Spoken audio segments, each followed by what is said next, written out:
responsible to do that. All right, thank you. Michael, over to you. Thanks so much, Scott. Thank you so much. Hello, good evening, everyone. Welcome to our monthly CAG meeting. It's good to see all the faces and all the names as well.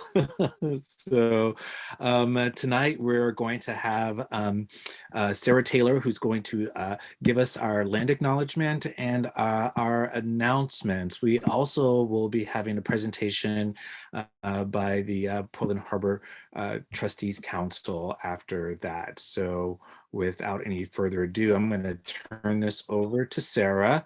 Yeah, there she is. Here I am. I got it in earlier during Michael's dinner. So. Anyway, back again. Okay, so hi, everybody. And even though we hear this a lot, I hope that each time we hear it, we can, take it into our hearts, what it really means, especially what it means in terms of our work.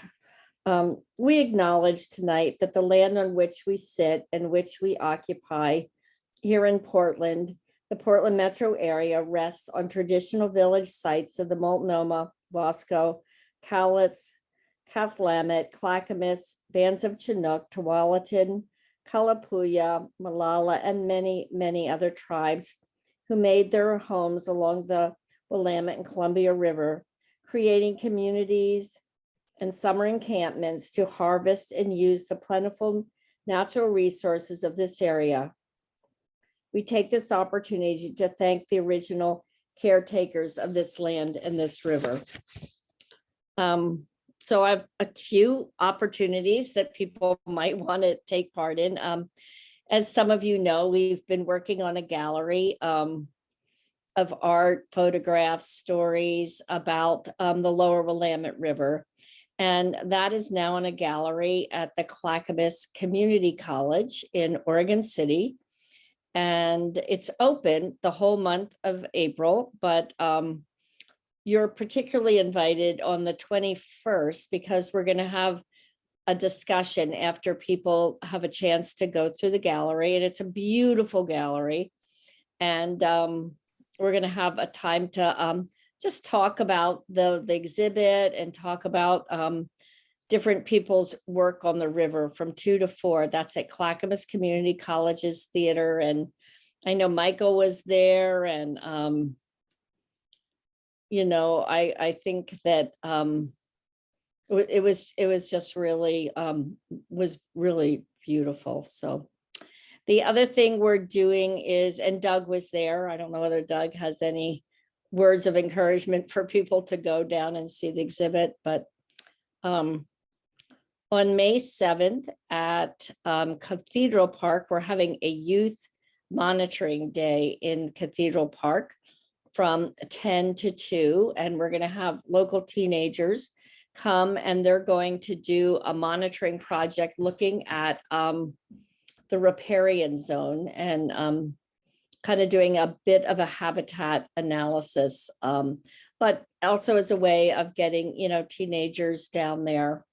So we are looking for teenagers who want to come. Obviously, you can contact me, and also looking for any adults who would be willing to take a small group to monitor. Laura Feldman's going to be doing a labyrinth as well.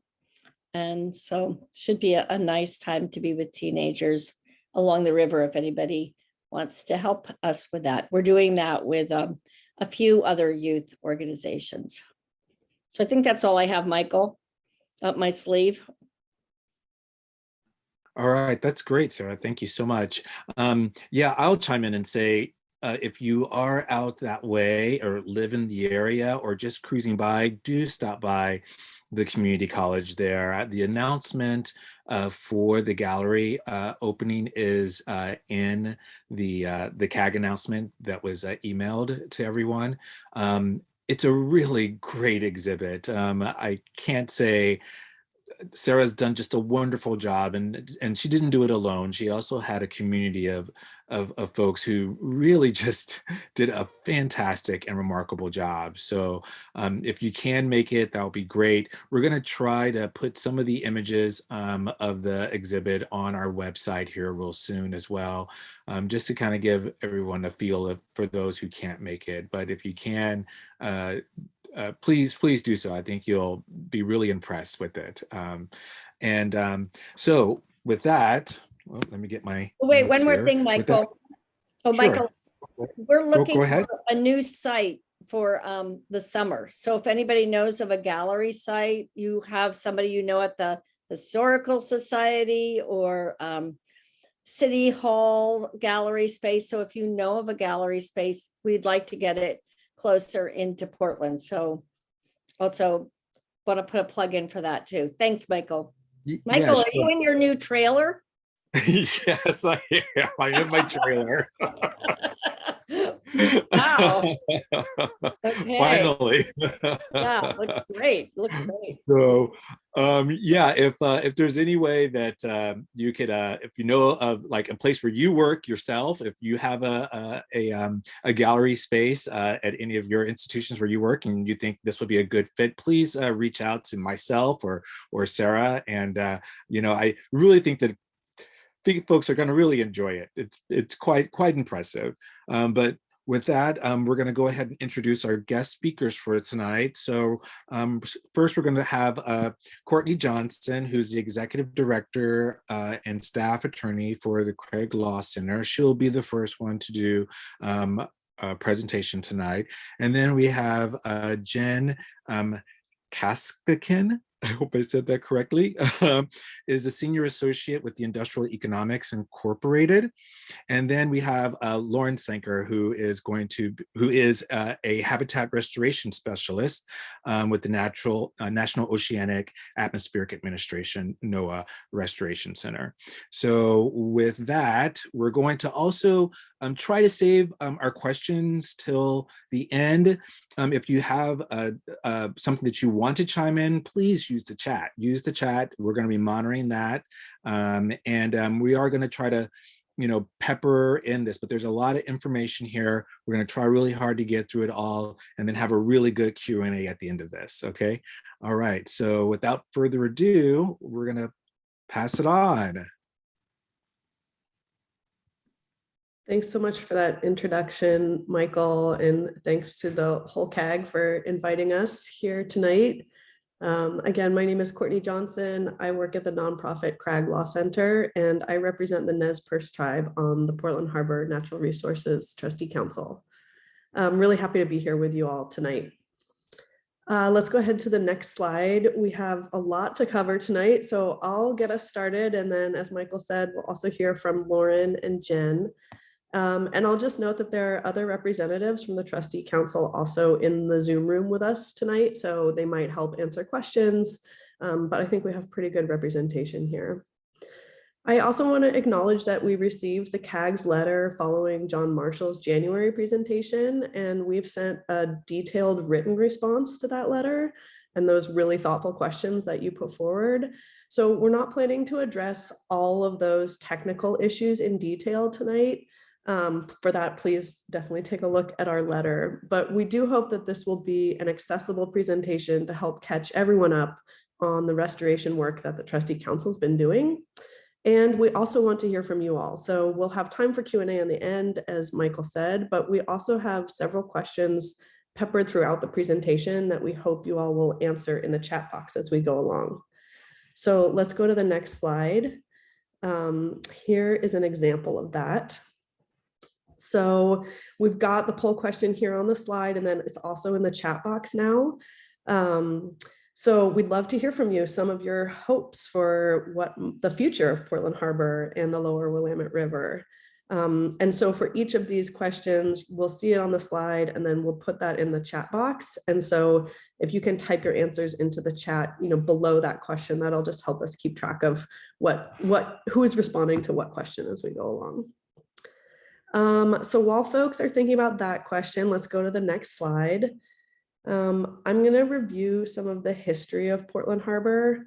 Many of you know a lot of this already, so we'll go fairly quickly through this, but just so we're kind of on the same page to start. For at least 10,000 years, the lower Willamette River has served as a confluence of ecosystems and cultures, bringing people, fish, and wildlife together because of its rich natural resources. Some of those are listed here, but just having the background there to start. And the next slide. Starting in about the mid-1800s, we saw more and more new settlers arriving in the Willamette Valley and really changing dramatically the landscape. So as you can see in the images here, lots of oxbows and wetlands and small lakes were filled in over time. After Portland as a city was founded, the river was used as an open sewer. Lumber, rail cars, steel manufacturing industries all contributed more and more contamination to the river. And despite the environmental protection laws that we have in place now, some of that contamination is still persisting in Portland Harbor. Next slide. So the EPA declared Portland Harbor a Superfund site in 2000. This designates these 10 or so miles of the river on the national priorities list for cleanup. It also recognizes that these levels of contamination have negative impacts on humans and the environment.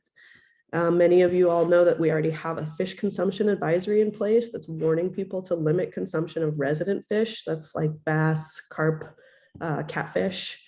And it's such a large and complex site with many, many potentially responsible parties that obviously it's taking quite a while to get through the process to clean it up and restore the river. The Trustee Council was formed just a couple of years after the Superfund site was designated. Let's go to the next slide, Lauren.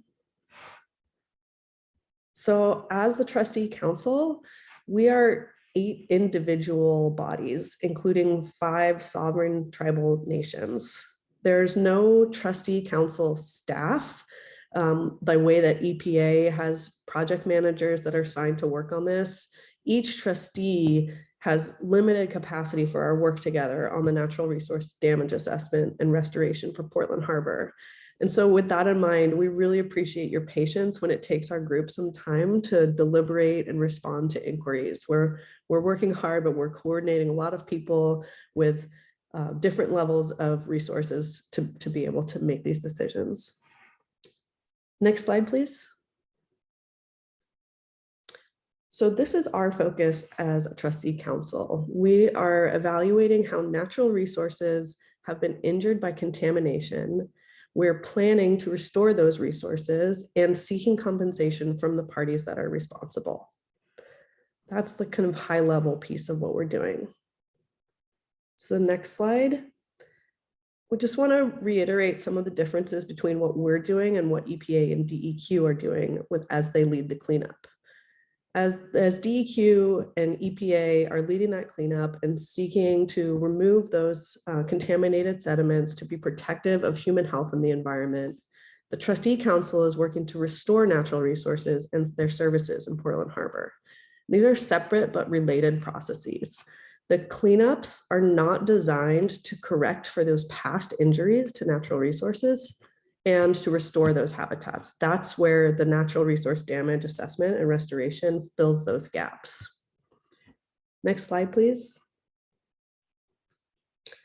We're not going to talk in detail about the contaminants tonight, but we just wanted you all to know that these are some of the key contaminants of concern, similar to the ones that, including the ones that EPA is focused their cleanup on.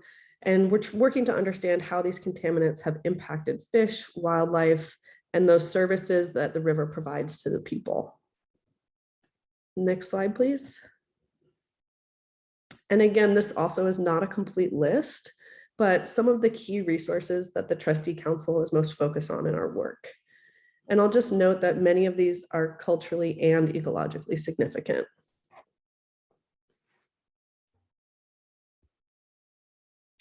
So again, this site is large and complex. And so the Trustee Council is approaching this natural resource damage assessment effort in phases. Phase 1 was developing a plan. Phase 2, which is where we are now, is an expedited settlement-oriented assessment.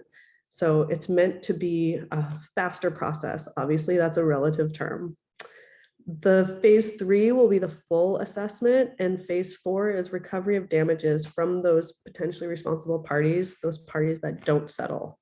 It's possible that there may be some later rounds of settlements as well, but this is the overarching approach that the trustee council is taking. So if we go to the next slide, we can see that we are currently in phase 2. Nearing completion may be a little ambitious. We still have a lot of work to do, but we are characterizing losses and engaging with cooperating parties to achieve settlements. Again, the idea is that this is a faster process than going through all of the formal assessment process, and allows us to hopefully get restoration done more quickly, which we're going to talk about. So I'm going to pass it over to Lauren now, and you'll hear more from me later. Thanks so much, Courtney. Let me just get myself set up here. So I am Lauren Senkyr. I work for NOAA's Restoration Center, and I lead the Trustee Council's Restoration Committee. And I'm going to cover some slides here about sort of our restoration planning work over the years, and then our oversight of the restoration banks, which is the main topic that we're going to really dig into through the rest of the presentation here. But to provide some context, I did want to just mention and remind folks about the fact that the Trustee Council published a programmatic restoration plan and environmental impact statement back in 2017. That was when the final came out. The draft was first published in 2012, and we sought public comment from the CAG and many other parts of the public on that back in 2012. But this programmatic restoration plan is a really foundational document to the work we do. So I just wanted to remind folks about it and a little bit of what it describes and what it said. It identified an overall approach for our ecological restoration at Portland Harbor and called that integrated habitat restoration.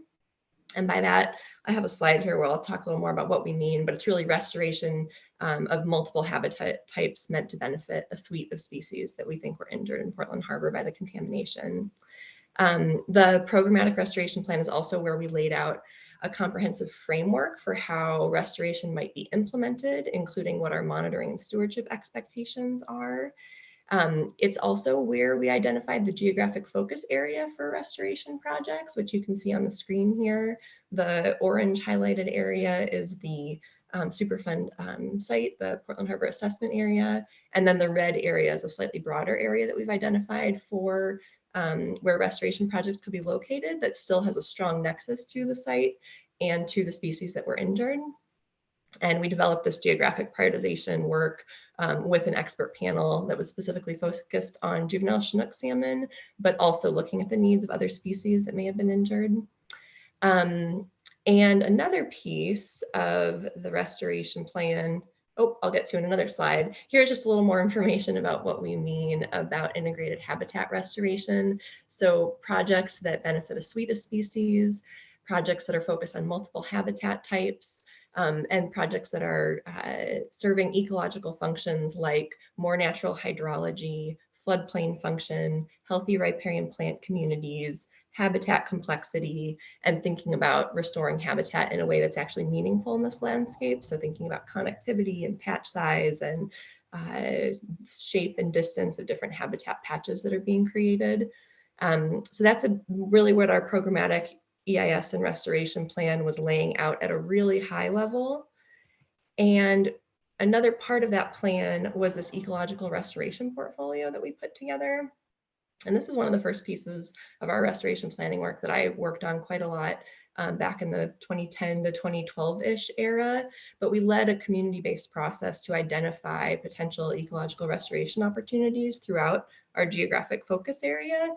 And we got projects, proposed to us from local governments and individuals, watershed councils, or all sorts of groups. We screened those projects against ecological criteria that we had developed for the different species that we're focused on. And we then ended up including 44 potential projects on this list as examples of the kinds of restoration that could happen in Portland Harbor and the surrounding area. And this, I just wanted to emphasize this because each of the restoration banks that have been built all came from this list. In some cases, that's how some of the restoration project developers became aware of the projects, was by finding them on this list. And it was really important to us to put this information out there so that folks knew what restoration opportunity was available in the harbor, because for a long time, we felt a lot of pressure to consider placing restoration projects outside of the Portland Harbor, somewhere in the, far up in the Willamette watershed where it might be cheaper, easier to get restoration done. But because of the CERCLA statute and because of the commitment of this trustee council, there's a really strong interest in maintaining a connection to the harbor itself and to the area where species were injured and where the community has been impacted by contamination. So I just wanted to mention a bit about that and that geographic focus. And I also wanted to, here's one of these poll questions we'd love people to respond to in the chat if you can, and if you have something to contribute to this topic. There's not a lot of, a ton of ecological restoration projects implemented in such urban developed ecosystems. And that portfolio of projects and then projects that have been implemented at other natural resource damage assessments are some of the ones that we're most aware of. But I really wanted to open it up if there are other projects that folks think are good examples for us to learn from in very kind of urban river areas. We're very open to, considering other references and learning from other, things that the public sees as good examples of this kind of work. So if you have thoughts or experience with specific projects, please pop those into the chat for us to think about and follow up on. Okay, and then I wanted to talk a little bit just about what restoration banking is and isn't. So what's kind of fascinating about Portland Harbor is that we've seen this interesting public-private partnership emerge, where private companies that don't have liability for contamination in Portland Harbor have seen an opportunity for restoration for business and are building restoration projects as what we call restoration banks. So they are building these large projects, all of which were included in that ecological restoration portfolio, and they're building them prospectively, ahead of us, the trustee council, having any settlements or any funds to use to help support these projects at this time. And the projects, what seems like such a great fit about this banking model for the trustee council and for the community at this time is that, well, among many things, but one is that these projects are really large considering what an urban and developed area Portland Harbor is. So 3 of the 4 projects that have been implemented so far are in Portland Harbor itself, and all the projects range from about 30 to over 50 acres apiece. And that's pretty different from what we've seen in other natural resource damage assessment cases where restoration is being done in really developed areas. A lot of the projects end up being much smaller and much more kind of postage stamps across the landscape. And to us, these large sites that provide a complex of habitats that can really provide meaningful benefits to a suite of species is something that is really appealing. The other thing I wanted to note about this restoration banking model is that the trustee council has provided technical assistance to the development of these projects. So it's not that these projects were brought to us fully baked, but we have reviewed designs, consulted on planting plans, and really been involved in their development along the way to make sure that they could in fact meet the goals and objectives that we outlined in that programmatic restoration plan.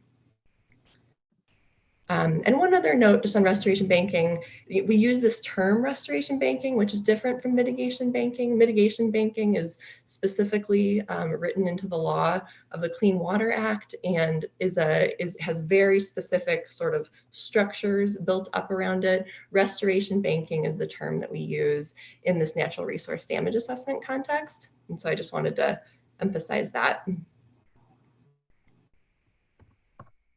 And then I want to talk about one more document, and then I'll be done talking about documents, I promise.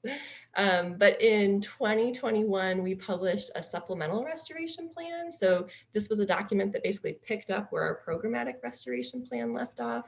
That programmatic restoration plan was very high level. It talked about the program for ecological restoration that we wanted to implement. And in this supplemental restoration plan is where we got more specific about how we would use settlement dollars from the phase 2 part of our assessment process that Courtney was talking about.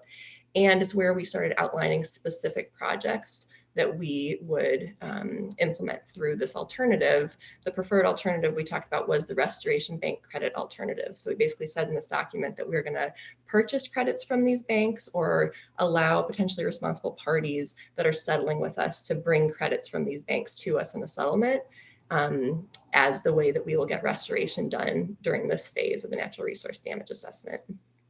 And so in this document, we also described the 5 projects that we had deemed were eligible under this alternative. 4 of those are really viable and have moved forward and are actually implemented. And I'm just going to run through those quickly here. So normally in our annual CAG presentations, we spend most of the time talking just about these 4 projects. Today, I'm going to just provide a little orientation to where they are, who built them, and when, and then really the rest of the presentation is going to focus more on what our oversight of these projects looks like, since that's really what it seemed the CAG's questions and interests are at this time. So, before I leave that slide, I'll go back and just say these are the 4: Alder, Linton, the PGE Harborton Wetlands, and Rainier-Sin Creek. 3 of them are in the Superfund study area, and then 1 is in that broader focus area. Alder Creek is a 52-acre site of it was a former sawmill right on the southern tip of Sauvie Island. It was implemented by a project developer called Wildlands, and that was constructed in 2014, 2015, and 2016. The Linton Plywood Mill site is a 26-acre site on the west side of the Willamette. In the Superfund study area, the project was implemented by RestoreCap in 2017, 2018, and 2019. The PGE Harborton site is a 53-acre restoration project. It's right at the confluence of Multnomah Channel and the Willamette River, right across from the Alder Creek project. And this project was built by PGE, Portland General Electric, in 2020. That was the most recent of the 4. And the Rainier-Sin Creek Natural Area is a 33-acre project site. This is the one that's in the broader focus area. Part of it is in Meldrum Bar Park, which is a public park managed by the city of Gladstone. The project implementer is Columbia Restoration Group, and they built the project in 2017 and 2018. And I have another one of those poll questions coming up for you all, because like I mentioned, a lot of times we'd focus a lot more in a presentation on more of the details of the design and interesting facts about the projects. But today's presentation, we're going to talk a lot more about how we oversee them. However, we do want to know if you're interested in learning more about these kinds of projects, about these 4 specifically, and what kinds of outreach you'd be most interested in engaging with. I've talked with Michael a little bit in preparation for this meeting, and I know there's some interest in site visits, possibly in a brochure. There's some other ideas on the screen here that we've listed of other ways that we think we could make information about the projects available. And we'd love to hear kind of which, if any of these, would be of most interest to you all as members of the public, or if you have other thoughts about ways that we could make project-specific information available. So please pop your responses into the chat, and we'll be poring over those later and thinking about how we can better share information about the projects in the future. So I'm going to just here give a little bit of an overview about the kinds of oversight that the Trustee Council provides to the restoration banks and what kind of requirements we have of them. So we'll dig into each of these topics in a little bit more detail in the future slides. Courtney's going to talk more about long-term stewardship, legal protection, and financial assurances. Jen Kassakian is going to talk about how we quantify the value of these projects using habitat equivalency analysis. And then I'm going to talk more now about monitoring and adaptive management, and then later about credit release schedules and how we track credits in a database that's available online called Rivets.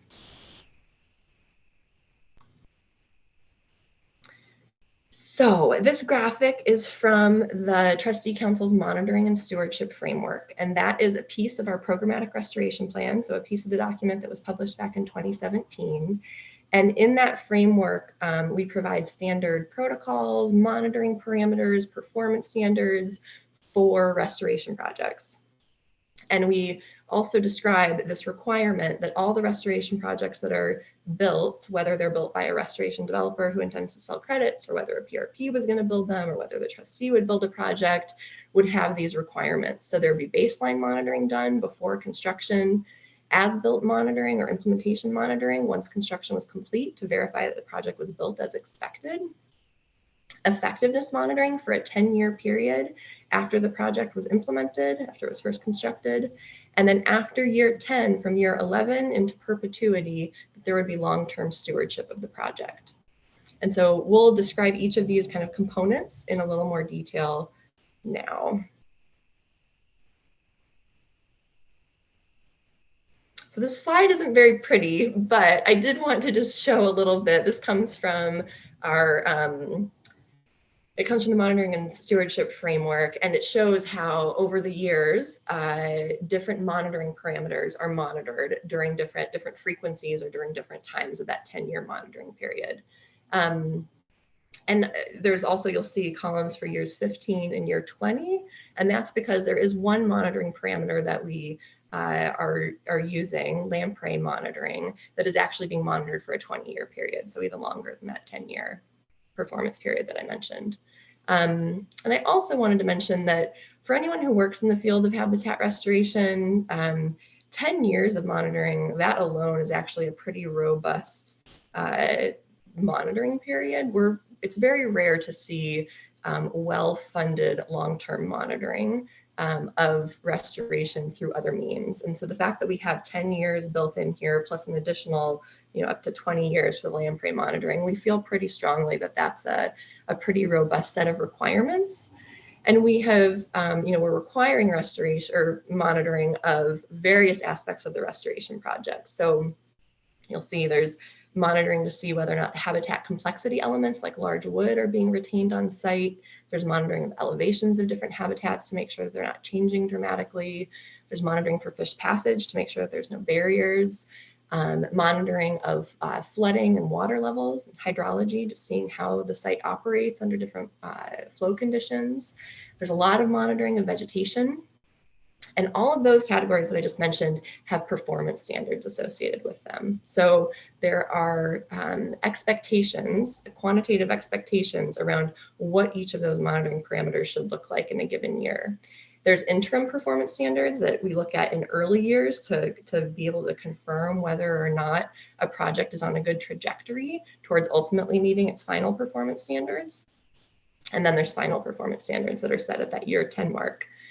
And then there are other monitoring parameters that don't have performance standards associated with them. So are really just information we're excited to know and think is valuable, but don't really think are necessarily entirely within the control of the project developers themselves. And so we want to track them, but there are things that we ultimately don't know how much influence we can really have over them. So things like fish presence, bird use, bald eagle use, mink presence on a site, more general things like photo points just to track the general conditions of the site, lamprey, like I mentioned, and then also some water quality parameters. So each project has a monitoring plan, and that is built into their habitat development plan, which is the overarching agreement we have with each project developer for their project. And the monitoring and stewardship framework that I mentioned provides some consistency for certain monitoring parameters and protocols, but not all. So we're also allowing for a little bit of variation from site to site. And another piece of that variation, I think there was one of the questions in the CAG's letter was about the importance of consistency across all sites. And as you saw from sort of the time period when some of these projects were first built, the first one was built in 2014, 2015, and 2016. And so now, several years later, there are some things that we've learned. And so we don't want to stay completely committed to a certain protocol or a certain way of reporting something if we've learned that it could be done better. And so we've, some of those have a little bit more flexible or different, different approaches at different sites. And there's also site-specific reasons why sometimes there's variability. I think I will end on this slide by just saying that this monitoring data from these reports is what we then use to inform adaptive management decisions on the site. So depending on whether or not performance standards are being met or whether or not any of the data coming in looks concerning, we will consider and work with the project developers to implement adaptive management if it appears there are any problems. And I'll provide some examples of what that looks like a little later. The next thing I wanted to mention was just about where monitoring and adaptive management information is available for the public to view. So the Trustee Council does maintain what we call our administrative record on our website. It's available if you go up to the library and then find administrative record. And that is where we make public information about the restoration banks available. That administrative record, we're currently populating it with a lot of information about the restoration banks, partly as a result of these questions and interaction we've had with you all. We've learned there's a lot of interest in seeing some of this information sooner than later, and we are making that available now. We do have the monitoring reports from each of the restoration banks through 2020 available in the administrative record currently. And another thing you'll see in that administrative record is a document for each monitoring report that describes the Trustee Council's feedback and how the Trustee Council ultimately accepted that report. Usually the process looks like a monitoring report's due at the end of the calendar year, the Trustee Council reviews it. We usually request revisions of one sort or another. There's almost always a vegetation species that gets miscategorized or a monitoring parameter that doesn't get fully carried through in a different section. So there's usually a revised report that's required and then a final report that's submitted and reviewed, and Trustee Council feedback on that final report is provided in the admin record along with that final report. So I just wanted to point that out and point out the fact that that's where these documents are available. We'll talk a little more about Ribbits later and why that's not the place that we use for our main document storage and public availability of documents. Before I hand things over to Courtney, I did want to share one more of these questions for the group, which is, we're really interested in knowing what kinds of information you're most interested in having easy access to about these projects. So is it monitoring reports? Is it raw monitoring data? Is it photos? Is it just kind of the highlights of interesting monitoring results? If you want to share thoughts on the kinds of information you're most interested in the chat, we'd love to hear it and then give some consideration to how we might be able to make that information more available. So I think I'll hand things back to you, Courtney, to talk about legal protection of habitat. Thanks, Lauren. I just want to say I've been looking at the chat and really appreciating all the thoughts and ideas folks have been putting in there. I would like to respond really quickly to a question that Laura asked about why the monitoring is longer for lamprey. Many folks probably know that lamprey are of special importance to the tribes, and so that lamprey monitoring to better understand how these projects might be impacting lamprey and their habitat is kind of a special add-on to these projects so that we can gather more information to understand how lamprey are being affected by these projects in this section of the river. So Jen might be able to add a little bit more onto that, but I wanted to kind of jump in there and just honor and thank everyone who's participating in the chat and offer a small answer to that question. So in addition to the Trustee Council's active role in monitoring and oversight of the projects that Lauren was just describing, we also have legal tools in place to help us protect the habitat restoration at these sites. Deed restrictions are one of the first tools that we put in place. They limit the uses that are allowed on each property to avoid development, destruction of the habitat, unintended uses, and protect that sensitive habitat and those species that are just getting established on these projects. These are required to be in place before these projects get any credits recognized or released for use in this settlement process. And those deed restrictions will actually eventually be converted or replaced by conservation easements once we've identified the appropriate entity to hold those conservation easements. So far, the City of Portland, the Columbia Land Trust, and Wetlands Conservancy have all already been determined to be eligible to serve in that role, and there might be other local entities as well. These conservation easements will be even more durable and enforceable protections to make sure the properties are never developed, say, for industrial uses again or other uses, and to protect that habitat. Let's go to the next slide.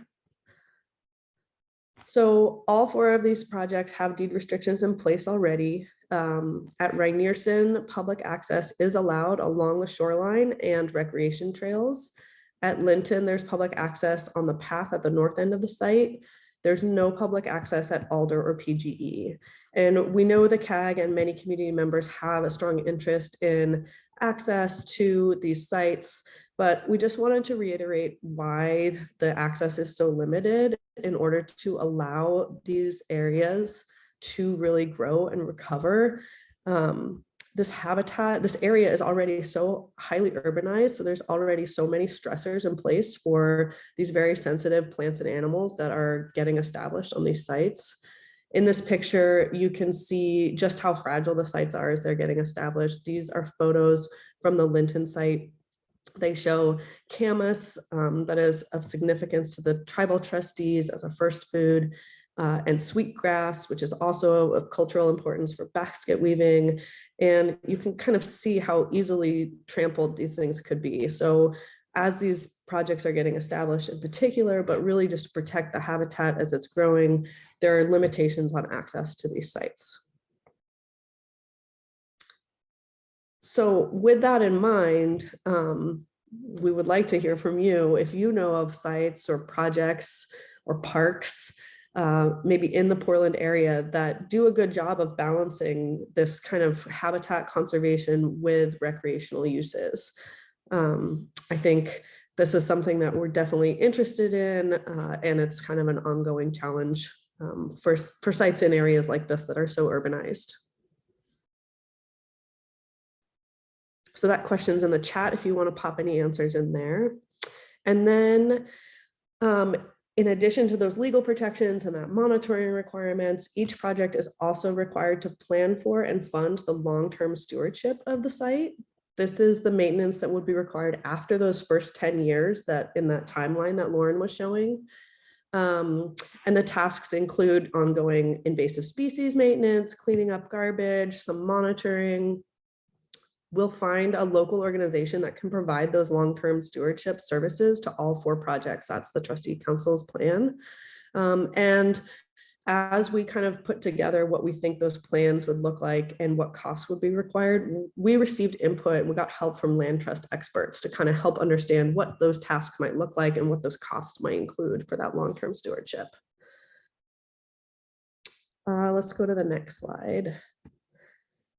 And we, in addition to all these other things, we also have financial assurances that are required for each of these projects. From each stage of the project, from construction to long-term stewardship, the trustees required financial assurances to make sure that if for any reason the project developer couldn't finish the job, there would be funds available to make sure that those habitat values are completed and met. So the construction security happens early on. It ensures that construction will be completed as it was proposed. There's an adaptive management security that, as Lauren was referencing, we use those monitoring reports to decide with the project developer if we need to make changes, if there's changes that are needed as we go along. We have money set aside to be able to make those changes. That's during that 10-year performance period. There's also an interim management and contingency security that is funding that management and monitoring, including in many cases, the site-specific lamprey monitoring. There's a separate lamprey monitoring security that's set aside to fund those site-specific lamprey monitoring during those years 15 and 20, those last extra years of monitoring that we were talking about before.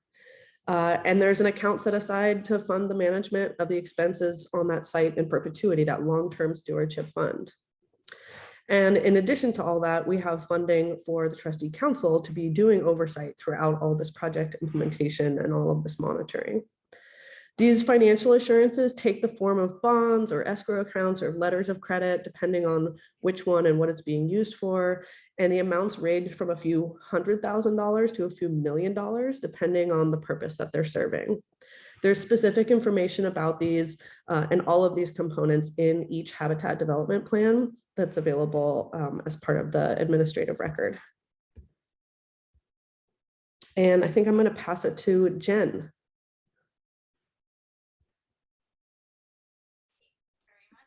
And just checking that everyone can hear me because I haven't spoken yet. Yes. Okay, great. Thanks, Courtney. Okay, so I'm going to talk for the next several slides about how we determine the value of a restoration project and confirm that the values that we're receiving are adequately compensating the public for the injuries that have occurred because of releases of contaminants. And so habitat equivalency analysis, or HEA as we call it, is a tool that's based on economic principles, and it relies on the concept that habitat and species can provide ecological services, and those services can be lost because of contamination, and they can also be created through restoration. And essentially what HEA is a series of mathematical equations supported by geospatial mapping information that help to understand the ecological value of a habitat. And those ecological losses or gains are measured in terms of changes to the habitat. So the unit of measurements that we rely on is called the discounted service acre year, or DSA. And that essentially captures the concept that services are provided over space and over time. And so our goal in using this tool is to scale our restoration activities so that the DSAs that are gained through restoration projects are equal to those that were lost because of contamination that's been released.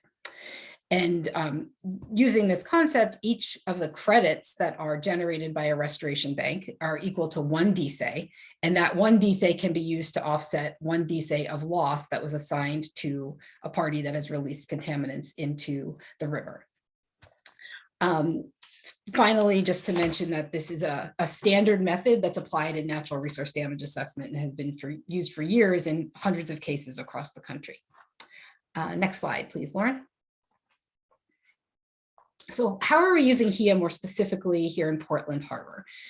We're using a relative ranking that considers the value of and importance of specific habitat types to a target species to help us define equivalent values of injured and restored habitats. And those habitat values can be based specifically on the needs of a particular species or life history strategy.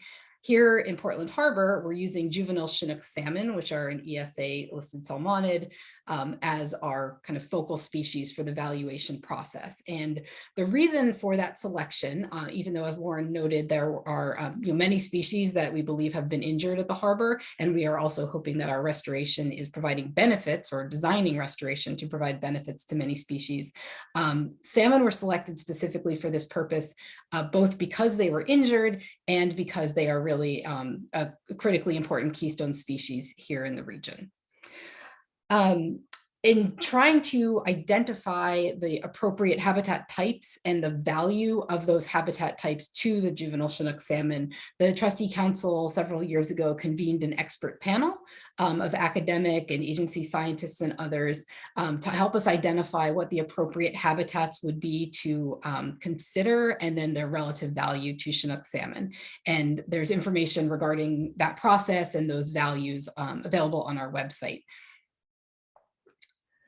And then finally, even though restoration, as I'm describing, is largely based on the value of the habitats to Chinook salmon, the fact that we're restoring habitats rather than restoring the individual species, so for example, a hatchery program that would simply create additional fish, means that we are able to provide benefits to some of those other resources that Lauren listed earlier that use the habitats that are being created. And additionally, we do have a number of specific design elements that we require, such as different types of complexity, rock piles to benefit mink, snags to help with the birds. So we ensure that those habitats are providing some of those services through some of these additional requirements in the construction. Next slide, please. Okay, I know everybody loves a graph, so we'll just go through this for folks that are just a bit more visual, because really this is sort of just a visual representation of what I've already been speaking about. But let's see. So HIA and quantification of injury and restoration are all based on the ecological services that are provided by habitats over time.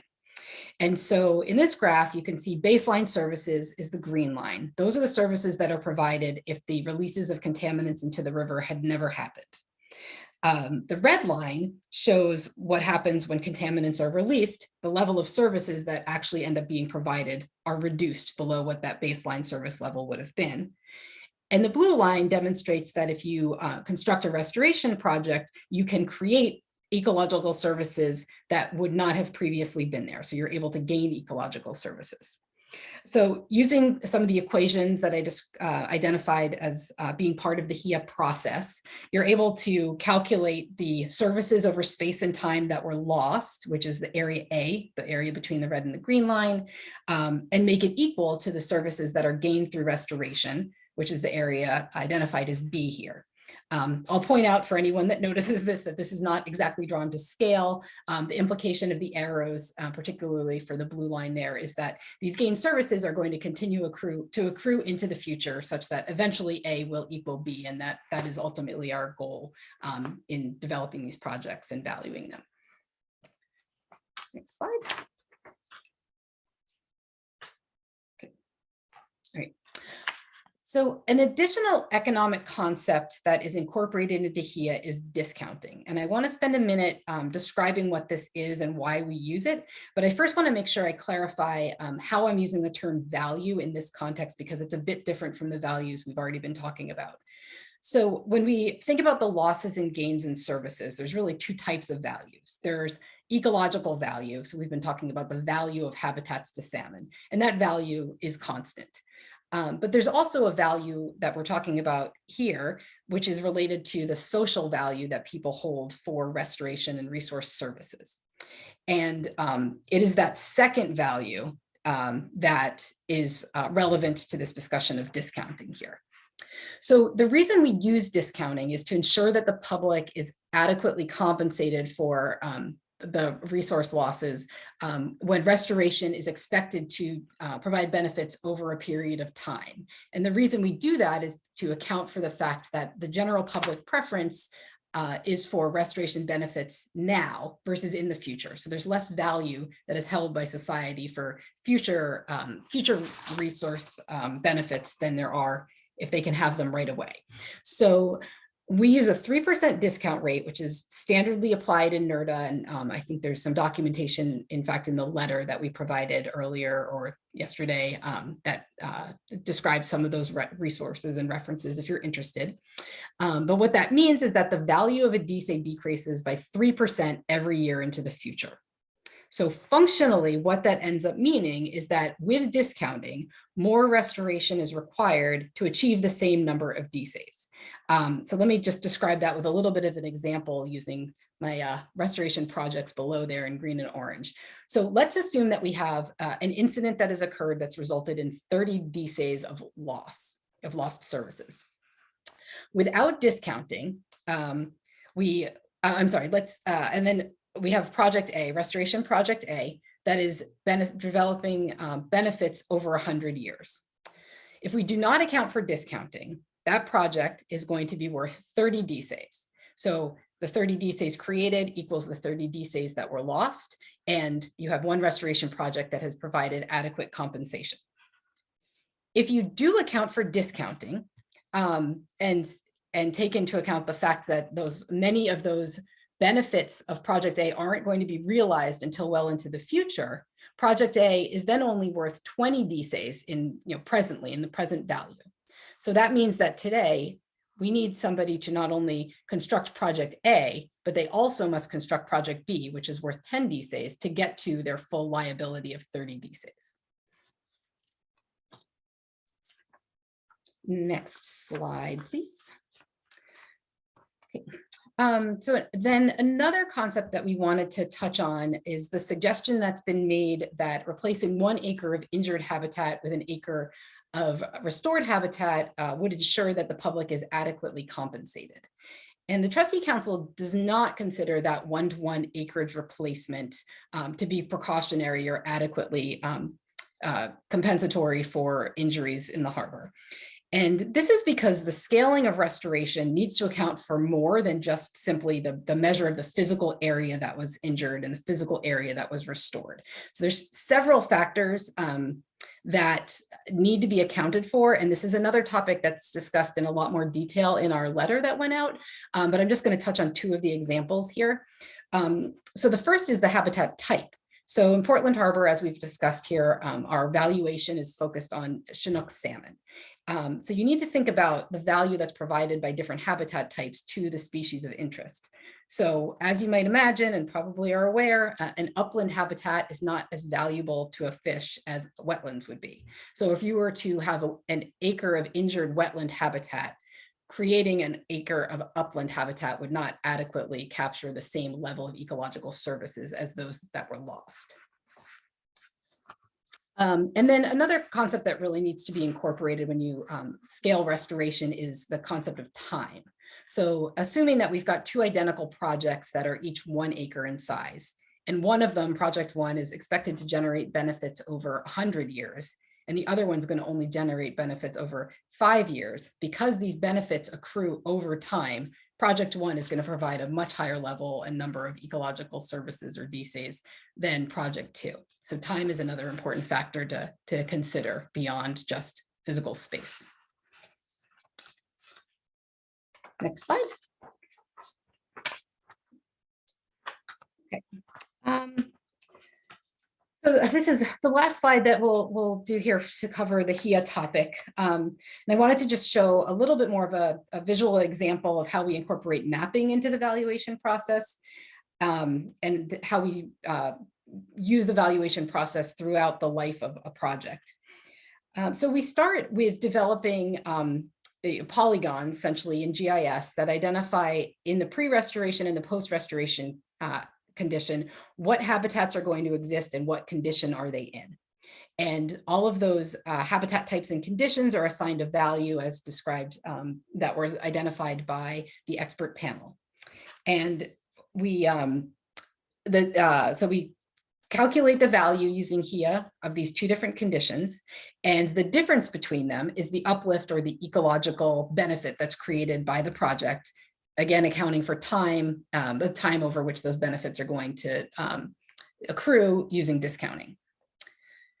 Our credit release process then is based not just on what is actually achieved, but it's based on what is actually achieved, not just simply what was planned to be constructed. So for this reason, we run HIA several times throughout our process to arrive at a final value for the project. So we begin with, when a project is brought to us, with an initial run to try to estimate what the credit value might be. When the project is actually constructed, we rerun the project to see what was built on the ground. As we go through our monitoring period, we consider whether performance standards are being met, whether habitats are being developed as we expected them to be. And then finally, before we do a final credit release, and Lauren will talk in a minute about the credit relief process in a little more detail, but before we release the final credits, we confirm what that project actually looked like and has it achieved all of its expected goals and values. I did want to mention, relative to the administrative record that Lauren was talking about earlier, that a lot of documentation about these different model runs and values that we've created is available or will be made available on the administrative record. So please look there for information about some of these outputs and some of these analyses.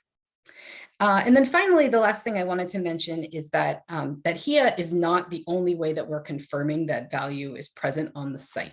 And this is a bit repetitive of what Lauren said earlier, but I think it's important to remind folks here that there are a lot of other requirements that we have that confirm that a site will provide value that are not expressly included in the quantification of the value that we're describing here. Things like long-term site protection, requirements for complexity structures that might benefit species other than salmon, stewardship requirements. So for us and for our process, project consistency with the goals of the programmatic EIS is first and foremost in a level of importance. And only after a project has met all of those goals do we consider the valuation of the project using this methodology.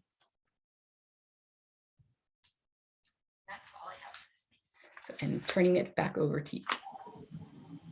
Thank you, Jen. All right, I have about 10 more minutes of content here just to set expectations and for folks to know what they're settling in for here. But Jen provided a great entry point into some of these last topics that I did want to cover, just in describing the way that we quantify the value of projects and what a credit really is. So thank you, Jen, for teeing up those topics. So now these next couple slides about credit release schedules and credit tracking makes a little more sense, hopefully, with that introduction to what a credit is and the way that we calculate those credits. So the other piece of our oversight that I wanted to mention is that when we value a project using habitat equivalency analysis and we say, okay, your project's worth 100 DSAs, those 100 DSAs are not immediately available for a project developer to sell. We have a credit release schedule for each project that dictates when the trustee council will consider releasing credits for the project developer to be able to sell. And in order for credits to be released, the project developer has to demonstrate that they've met the requirements of the credit release. And so the earliest credit release 1 that you see up on the screen here, is based on the property being protected and all those financial assurances that Courtney was describing being put in place. Once those things are done, 15 credits from that 100 credit, this fictitious 100 credit project would become available for the developer to sell. Then we look at the as-built reports after the project is constructed to confirm the project was built as expected, to reevaluate the habitat equivalency analysis calculations to confirm that the project's worth as much as we had thought it might be. And at that point, then up to 35 credits of that 100 credit project would be made available for the project developer to sell. The next couple of credit releases are based on achievement of performance standards. So here you see there's year 3 and year 5 performance standards that a project developer has to meet in order to get their next credit releases. And then their final release is based on a combination of things: meeting their year 10 performance standards, providing funding for the year 15 and 20 lamprey monitoring, making sure that funding is in place for long-term stewardship and the long-term stewardship plan is finalized, and then placing a conservation easement on the site. So all of those requirements need to be met in order for the project developer to receive all the credits that we estimated their project might be worth, and in order for those credits to be sold. They cannot be all sold upfront and early on. It's a graded schedule that occurs over a 10-year period of time. And the next thing I just want to talk a little bit about, a lot of the questions that the CAG posed to us in that letter had to do with credit tracking in rivets. And I just wanted to introduce rivets. For anyone who's not familiar with it, it is the regulatory in lieu fee and bank information tracking system. It is a database and site that is managed by the U.S. Army Corps of Engineers, and it was originally developed for tracking credit transactions having to do with mitigation banks and in lieu fee sites. NOAA several years ago entered into a contract with the U.S. Army Corps of Engineers specifically to modify rivets to be able to track natural resource damage assessment credits. This was something that rivets did not previously have the ability to do. So something as simple as being able to see this little, I'm not sure if I can point to it here, but that NERDA credit type in the ledger that's up on the screenshot here, that wasn't an option previously in the way that rivets was configured. The whole reason why NOAA and the Trustee Council wanted to make these modifications to rivets to track natural resource damage assessment credits was for transparency. We didn't want all of these, transactions to be happening behind closed doors. We wanted it to be apparent what was going on, and that's exactly what rivets does for a variety of different types of banking systems across the country. And so we're striving for that, but I do just want to be really honest that we're really learning, and we're having to figure out how to work within some of the limitations and confines of the ways that rivets is set up. The contract that we had for modifications to rivets, that took place before we had many of these transactions to even enter into it. And so we're learning as we go. I promise you, we are striving for transparency, and some of the comments and thoughts that you all shared about ways that things could be, kind of better presented, we are considering, and we're trying to look for ways to make that information available easily and in a way that's clear and makes sense to your average viewer. One thing we're not doing in Ribbits is using what Ribbits calls a cyber repository for document sharing and public document availability. That's an optional feature that's available, but one that the Trustee Council is not using in favor of instead using the public administrative record that I showed on an earlier slide. Keeping everything in one place, we think just makes better sense. Folks are more familiar, I think, with our website and with the Trustee Council as a whole than with having to search through Ribbits to, kind of find things about this particular subset of 4 projects out of thousands that are maintained in this database. And so public document access is not our main goal within Ribbits. And one minor thing that we are trying to do in the near future is explain where documents will be available within Ribbits so that if you're in a project record, you can know where to go find things like monitoring reports or the habitat development plan. So I just wanted to share that little bit of insight into Ribbits and into some of the questions that were posed to us in the CAG's letter. And then last, I wanted to sort of end here with an example of what Trustee Council oversight of a project looks like from kind of beginning to end with a specific example from one of our projects.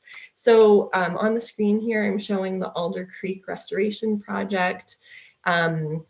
In the second and third year of this project's performance period, we started seeing monitoring reports coming in that were showing that the densities of plants in the oak upland habitat, which is this dark green area that the arrow is pointing towards, that density of plants in that habitat type was not meeting our interim performance standards. And so we talked with Wildlands about that. We were tracking it over time, and we confirmed, yep, those plants that were installed, they're really not taking hold. I think we need to do a replanting effort. And so Wildlands completely replanted that area in 2019. They implemented that adaptive management with oversight from the Trustee Council. In addition to replanting, they added irrigation, and they also added 3 more monitoring plots to get better coverage of the habitat at Trustee Council request. And now they're continuing to monitor that habitat, and we're continuing to watch the data come in and evaluate those results and how well the site is developing after that replanting effort. And another piece of that oversight, and I think one of the questions that was posed along the way from the CAG was around whether or not achievement of performance standards ultimately ends up impacting how many credits are released for sale. And the answer is yes, just like I mentioned in that credit release schedule slide. But in this particular example, there was a credit release associated with year 2 or 3 performance standard achievement. And we ultimately ended up reducing the amount of that credit release to account for the fact that oak upland habitat had not developed at all. And so the credit release was reduced from about 220 DSAs down to about 44 DSAs less to account for the fact that the oak upland habitat was not maturing as expected. And then the project developer has to demonstrate development of that habitat type over time to ultimately be able to get those remaining DSAs that we didn't release during that the 3rd credit release for the project. So I share that example not to in any way poke at this project or suggest that anything is particularly wrong. I mean, it is a challenge. Habitat restoration is really challenging in well, anywhere, but especially in an urban and highly developed area, an area that was formerly functioning as a sawmill in particular. And we expect for these sorts of things to happen on each of the projects, and it's the kind of stuff that we're looking for and exactly why we have performance standards established. So there's similar situations that we're tracking and that are emerging at different sites, and I just wanted to highlight this one to sort of demonstrate the way in which the monitoring report review, adaptive management, and credit release schedules kind of work together in the way that the Trustee Council provides oversight to these projects. And then I wanted to end with a little bit of just a little note on some other things that we're working on or kind of what comes next. And then I have one last question for folks to respond to within the chat before we open it up to just a general Q&A. So what comes next? Of course, the Trustee Council is continuing to provide oversight of the restoration banks. I did want to note that there's a restoration pause that we have in effect for any new habitat projects. We are not considering additional projects at this time, additional banks. And that doesn't mean the door is shut forever. We hope that as we ultimately achieve settlements and future phases of this natural resource damage assessment progress, that there will be additional phases of ecological restoration and additional restoration sites we could someday get to. But right now we are paused with the 4 sites that have been implemented and waiting for kind of some of the assessment process to catch up as well. Some of the other things we are working on are long-term stewardship planning for these 4 projects. Courtney talked a little bit about our long-term stewardship expectations. And we do, as we get further down the line with some of these projects, we will be getting to a point where we need to issue, we need to identify a long-term steward and long-term stewardship fund manager for these projects. We're also really hoping to announce settlements from our phase 2 assessment process soon. That is a milestone that we hope to achieve in the near future. Another piece that we are working on and that I expect we're going to be coming back to the public to talk about over the next year is around planning for recreation projects. So we didn't talk about this really much at all today, but another piece of the assessment work that we have done under phase 2 is to look at how recreation was impacted from contamination in the Superfund site. And then ultimately we'd like to implement projects to restore for that lost use. And as I've alluded to, I think a couple of times, we are really, we have an effort underway right now to make improvements to our website and to our administrative record to sort of get more and easier to access information available about the restoration projects, our oversight of the projects, our restoration plan. And so that's something that, many of us are working on hard and that we're going to be using your input in today's meeting definitely to inform. So with that, I'll shift to the last slide I have here with a poll question just about follow-up topics that folks would be interested in hearing more about. We've covered a lot here today, I know, and thank you everyone for bearing with us through over an hour of presentation. And if you want more presentation, tell us what topics you would like to hear about. Here are a few that I think, each could individually be their own hour-long conversation or more. But we're definitely interested in kind of gauging the temperature of this group and which topics folks would be most interested in diving into in more detail. So consider those ideas and please pop into the chat comments on what you'd love to hear more about in the future. And with that, I'll share our last slide, which is really just a prompt for the general Q&A and a reminder of our, where you can find our website. In addition to the administrative record, you can also find a sign-up link on our website for our newsletter where you can get information from us directly. So please consider doing that if you have not already. And with that, I'm going to hand things over to Julie Weiss, our Trustee Council Chair and legal representative for the Siletz Tribe on the Trustee Council. She's going to facilitate the Q&A and just help direct questions to the right folks from the Trustee Council, and also kind of make sure we don't ramble on and on for too long and fall down a rabbit hole and not get to everyone's questions during the conversation. So thank you all so much, and thank you, Julie, for helping us with this Q&A. So good evening, and I really want to thank Lauren and Jen and Courtney for excellent presentations. This was a lot more in-depth than we have done in the past. And we did it this way because we thought from the questions that were being asked of, that you guys were asking of us, that you were really interested in starting to do deeper dives. So, that last poll question asking, what do you want to hear more about? We really do want to know, is this a level of depth that you're interested in? Was this too much? Was it not enough? Are there some particular topics you want to talk about? So that last question is extremely important. There have been some questions that have been typed into the chat box, and I think let's start with a couple of those. And the first two, Lauren, are going to go to you. In fact, a lot of the questions are probably going to go to Lauren, but I thought one was really important. It was almost a clarification. So Dana asked, how is restoration banking different from mitigation banking, and why is it preferred? You talked a little bit about the difference between restoration banking, which is what the Trustee Council is doing, versus mitigation banking. But Dana, is still kind of questioning about that. So can you help on that? Yeah, thank you. And thank you for bringing that question back. I know it was further up in the chat. I have to admit, it's very hard for me to track the chat when I'm talking. So I appreciate if folks will bring those kinds of questions back up, and Julie, where you see them. So it's really not that restoration banking is preferred. It's that mitigation banking and restoration banking just have different legal structures around them. And so mitigation banking is very specific to wetland mitigation banking and is managed by the U.S. Army Corps of Engineers and EPA. There are very specific laws and statutes and guidance around the mitigation banking world. And while restoration banking is very similar, it's really a terminology and a legal nexus thing that makes it different. The U.S. Army Corps and EPA are not involved in oversight of these restoration banks and this restoration banking work that we're engaged with in Portland Harbor.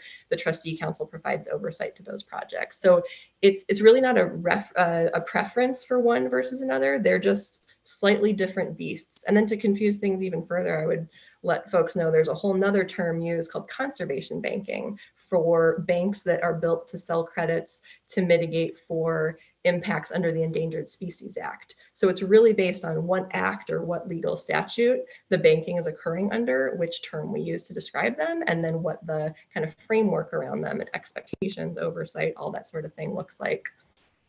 I hope that clarifies for you. So Sarah posted a couple of comments that I think are worth touching on. And again, Lauren, I think it's going to be you.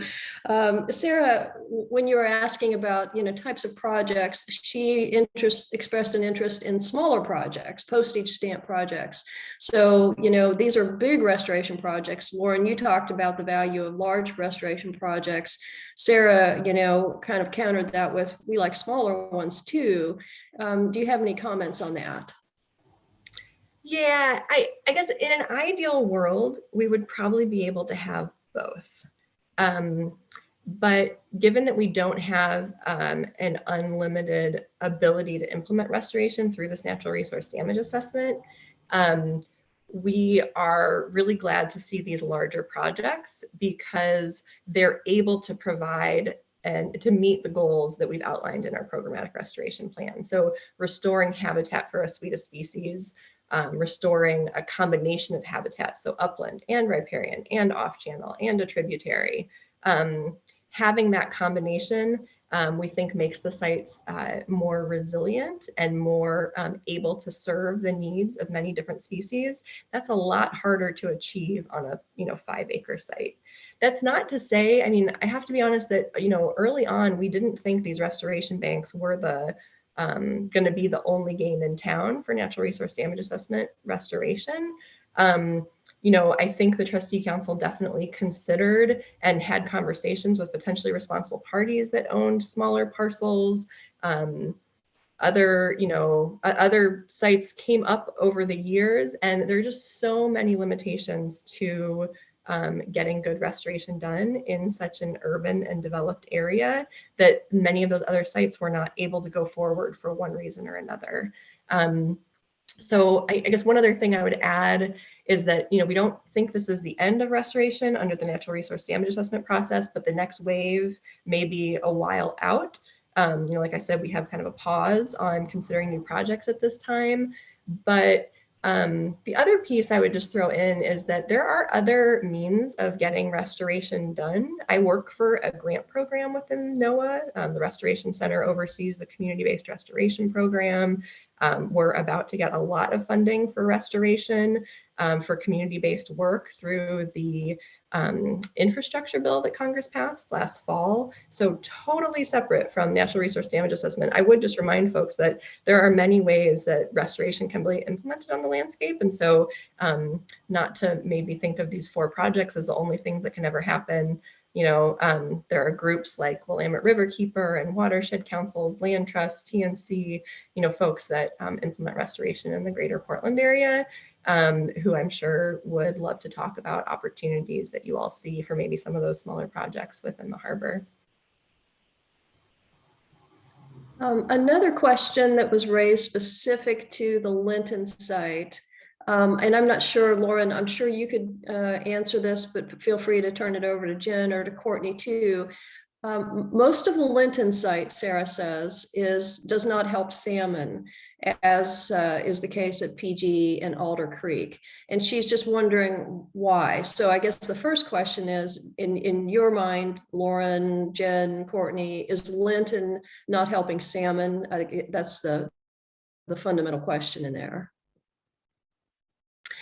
Maybe I can start to respond, and then I have a feeling Jen might have thoughts that might relate to the habitat equivalency analysis and our habitat values that might be helpful. But I would say that the off-channel habitat and the tributary habitat that were created, those are designed specifically to allow for salmon access into that habitat, and to provide cold water inputs into not just the site on Linton itself, but the Willamette River adjacent.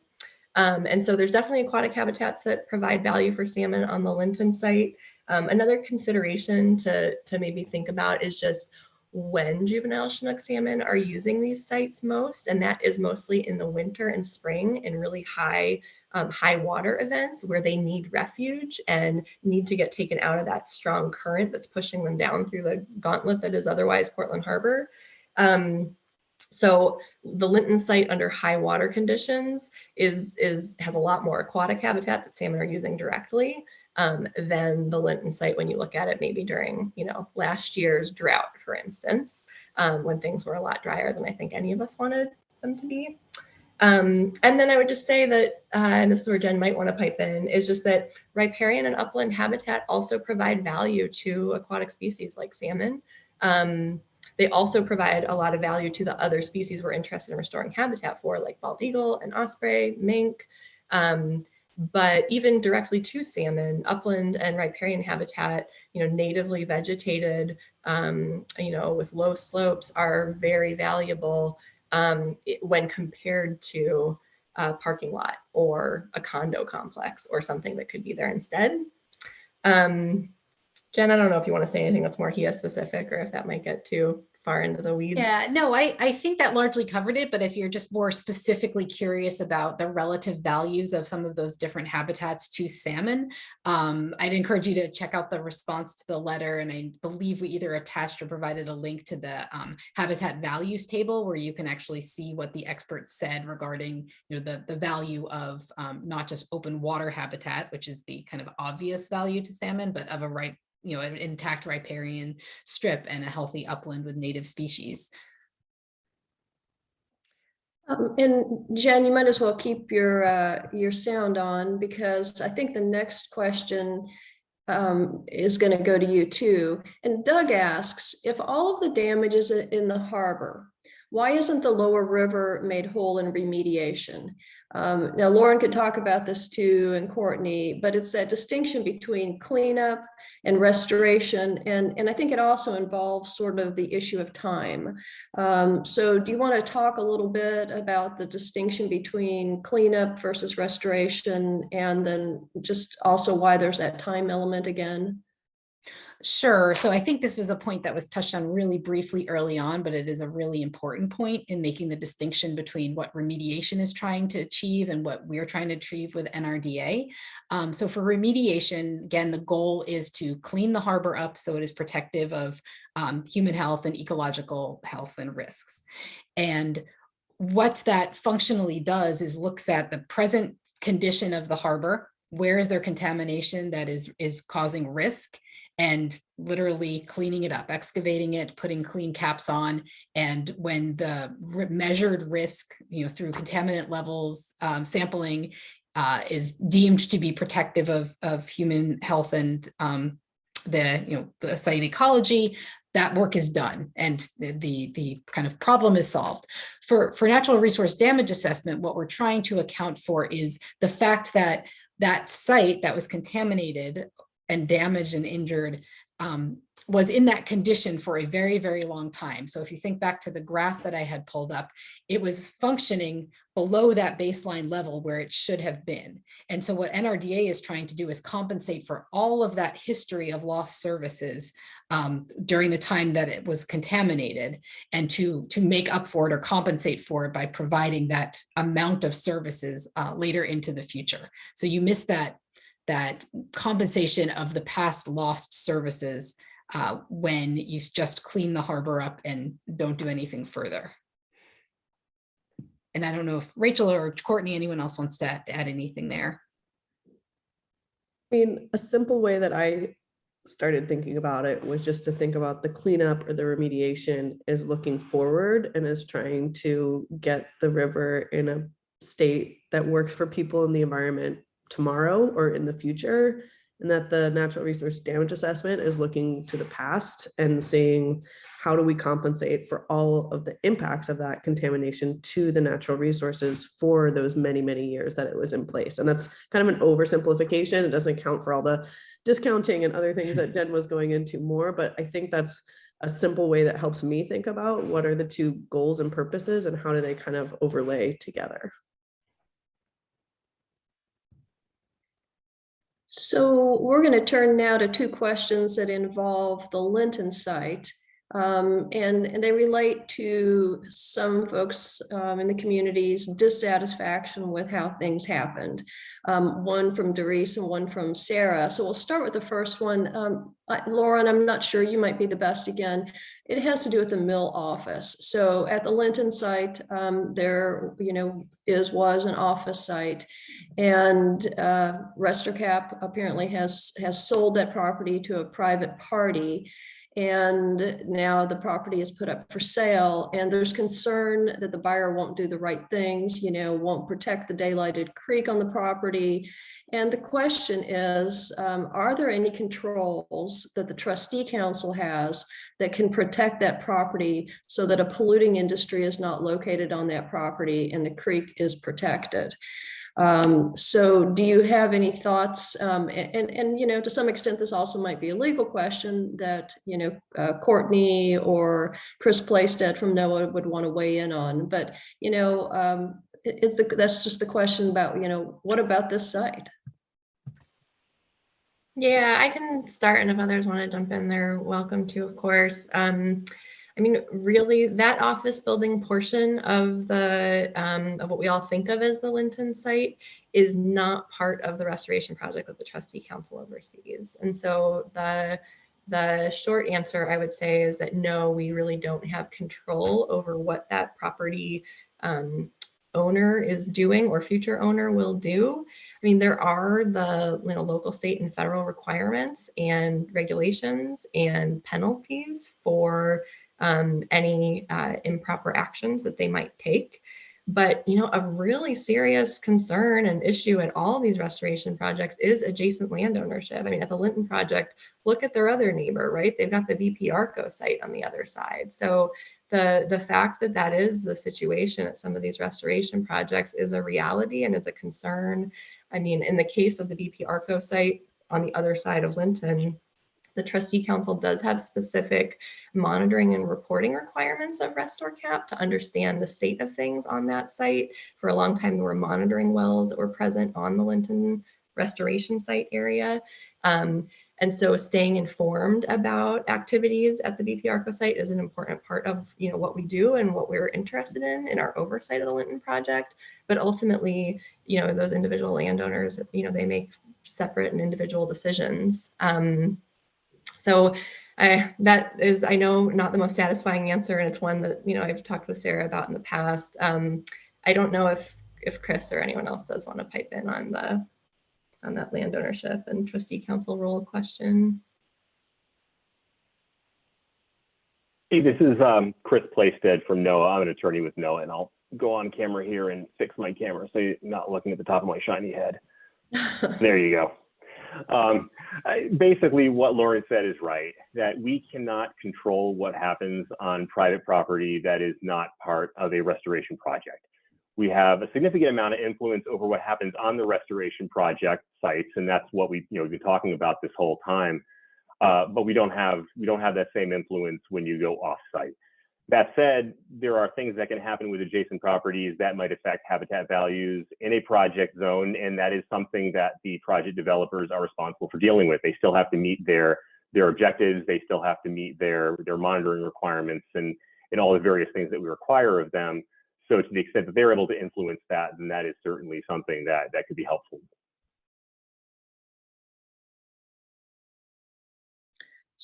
Thank you, Chris. Now, sticking on the topic of Linton, Sarah, you have expressed the concern. First, you just wanted to express the concern that you don't feel like the Linton project was respectful to the historic neighborhood. The project was hostile to the community, you said, and it's hard to feel that credit was earned. But then you went on and you asked some specific questions. Sarah has expressed a concern that mammals cannot reach the restored habitat because of fencing. So is fencing excluding, the animals that you want to have on the site? And then she also is concerned about the area, the depositional area that may be blocking salmon access. Then her third question is she's concerned that the signs are disturbing, the signs at the site. So maybe we'll start with the fencing question, and then we can move on to the salmon and the depositional area. Maybe Jen Kassakian can talk about that one. But Lauren, any thoughts about the fencing and the mammals? Yeah, I mean, I can share that I was out on that site about a week ago and saw deer tracks and lots of signs of beaver activity. So there are various mammals that are accessing the site. Mink that are a target species of our, a species we're interested in restoring habitat for on the site. They could squeeze through those little holes in the chain link fence, I think. So I don't know that that's an accurate characterization of the situation resulting from the fence. It's a valid concern, and it's one that we've talked about over the years as well. But I do think that, large mammals like beaver and deer are able to access the site from the shoreline as well. And perhaps they have their own little tricks around some of that fencing, I'm not sure. The next question around the berm or the kind of sand that's silting in, that's one of those adaptive management issues that the Trustee Council is very actively looking at. That's part of why I was out doing a site visit a week or so ago, was to sort of assess how that's looking. RestorCap is considering a couple of different adaptive management approaches with the Trustee Council for how to manage the sand that's depositing there, and the fact that it is currently, in some flow conditions, presenting a fish passage barrier. So it's one we're very aware of, and one that we're, trying to assess with the right, the designers of the project and the right technical folks to figure out what the right solution might be there. So noted and agreed. It's definitely something that's concerning that we want to keep on watching and probably take action to manage in the near future. I think Linton or RestorCap's current plans do involve going in there this summer. And I honestly just have some question about whether or not that's something that we'll see continuing to happen and whether or not we want to re-excavate that channel. So we're trying to get the right kind of combination of folks in to see the site and assess the situation before any action is taken during the limited in-water work window that we have, which is from the driest parts of the year, like July to September or October. There was a third question that I will just go ahead and keep on going with, if that's okay, which is around the signs. And my understanding is that the signs that were put up along the trail were required by the State Historic Preservation Office for what's the right word? Basically to mitigate for the fact that the old mill building was removed and wanting to recognize the historic value of that old mill building. RestorCap has expanded that to include, I think, some acknowledgement and just description of the ecological values. And I, having been out on site with Carrie Dupler just recently, she did specifically mention that she'd been in communication with you about the signs, Sarah, and that they are looking at ways, I think, to modify them or, being open to modifying them. So I don't know if maybe there's a communication issue going on there, but I think it's just a challenge of the Trustee Council didn't specifically feel it was our role or essential for us to provide input on those signs. It was a State Historic Preservation Office requirement, and I think there's openness to modifying them in the future. So perhaps we can continue that conversation, or you can continue that conversation with Carrie. And that's really good feedback, Sarah. Thank you for that. And then Sarah asks a question that could apply to any of these projects, and probably something that a lot of people are interested in asking. And that is, she says, for Linton, we need clear information about the future of the site. So as a general matter, when you have a restoration project and folks say they want good, where can they go to get clear information about the future of a site? Where would they go? What would they look at? Go to the administrative record, look at a habitat development plan. Is there something else? I mean, what would you say to these folks? Yeah, at this time, I would say for each project, the habitat development plan and a section in there that says long-term stewardship framework is where descriptions about what the long-term future of the site is expected to look like. That's where that can be found. However, I say that a little sheepishly because I don't really want to point you to a 300-page document to go find that information. That's what we currently have available. And publicly available and easily accessible on our admin record. But that's the kind of thing that I'm really interested to hear from you all as a topic that you'd like, kind of easy to digest, clear information that you could find more easily. Perhaps it's a fact sheet about long-term stewardship on these restoration projects, or what happens after the 10-year monitoring period, or maybe there are some ways that we could make that information a little bit easier to find and digest rather than having to navigate through the very long, legal and technical documents that we have poured over and can navigate, somewhat easily. So yeah, I think that's a good example of something that we could do some more outreach around. Right.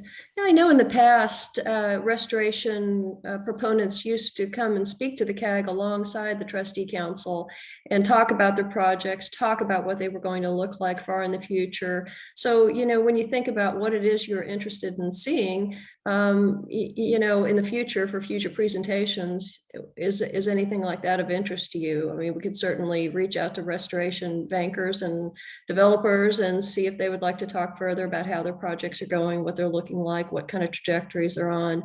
So that's another thing we are interested in talking about. I have a technical question now, and that's from Mr. Marshall.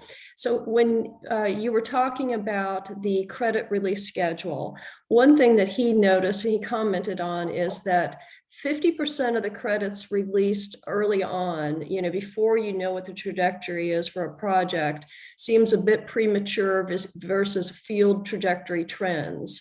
So can you comment on, why 50% of the credits released based on all of the assurances that are in place, the financial assurances, the legal protections, and then the project's been built, you've gone out and you've ground truthed it, compared it,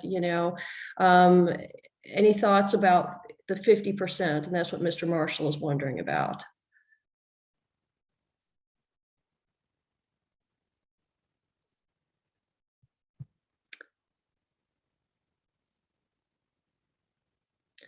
Lauren, I think we can't hear. There you go. Can we hear you now? Lauren, I think you're having some technical difficulties. Would anybody else like to weigh in on the 50%? Yeah, I think I can take a crack at that one. Okay. So I think there's a few considerations here. One of the things that needed to be balanced in having restoration project developers willing to come in and construct these projects is balancing the financial upfront cost of the projects against the fact that they may not be, the projects won't be having all of their credits released, or they might not have the opportunity to purchase or to sell those credits for many, many years to come. So there needed to be enough of an incentive upfront for there to be to get restoration project developers that would be willing to take on the task of constructing these projects. We definitely recognize the risks associated with this. That is, yes, 50% of the project before any dirt has been moved is a substantial proportion of the value of the project.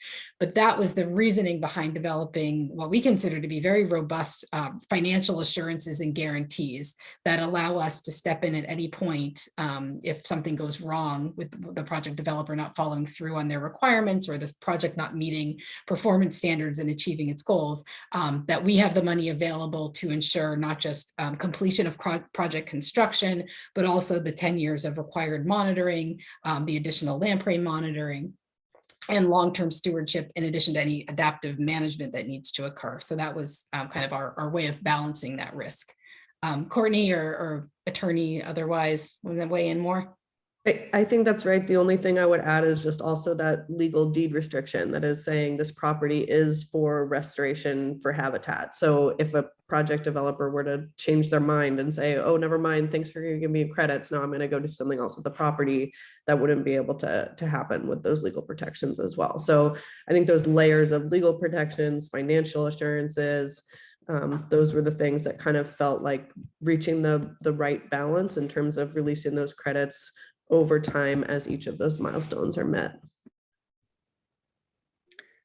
So Doug asked a question, and Doug, you'll have to let me know if I get this wrong. So your question is written in the chat box as how many DSAs are generated by the overall harbor. And I'm guessing, Doug, that you mean for these projects that have been built, how many credits will they generate if they get a full credit release? Is that kind of what you're wondering? No, I'm wondering how many DSAYs do you have out of the whole project to work with? I mean, you're doing big, gigantic projects. Do you run out of credits before you get your work done? I'm not quite sure I understand the question, Doug.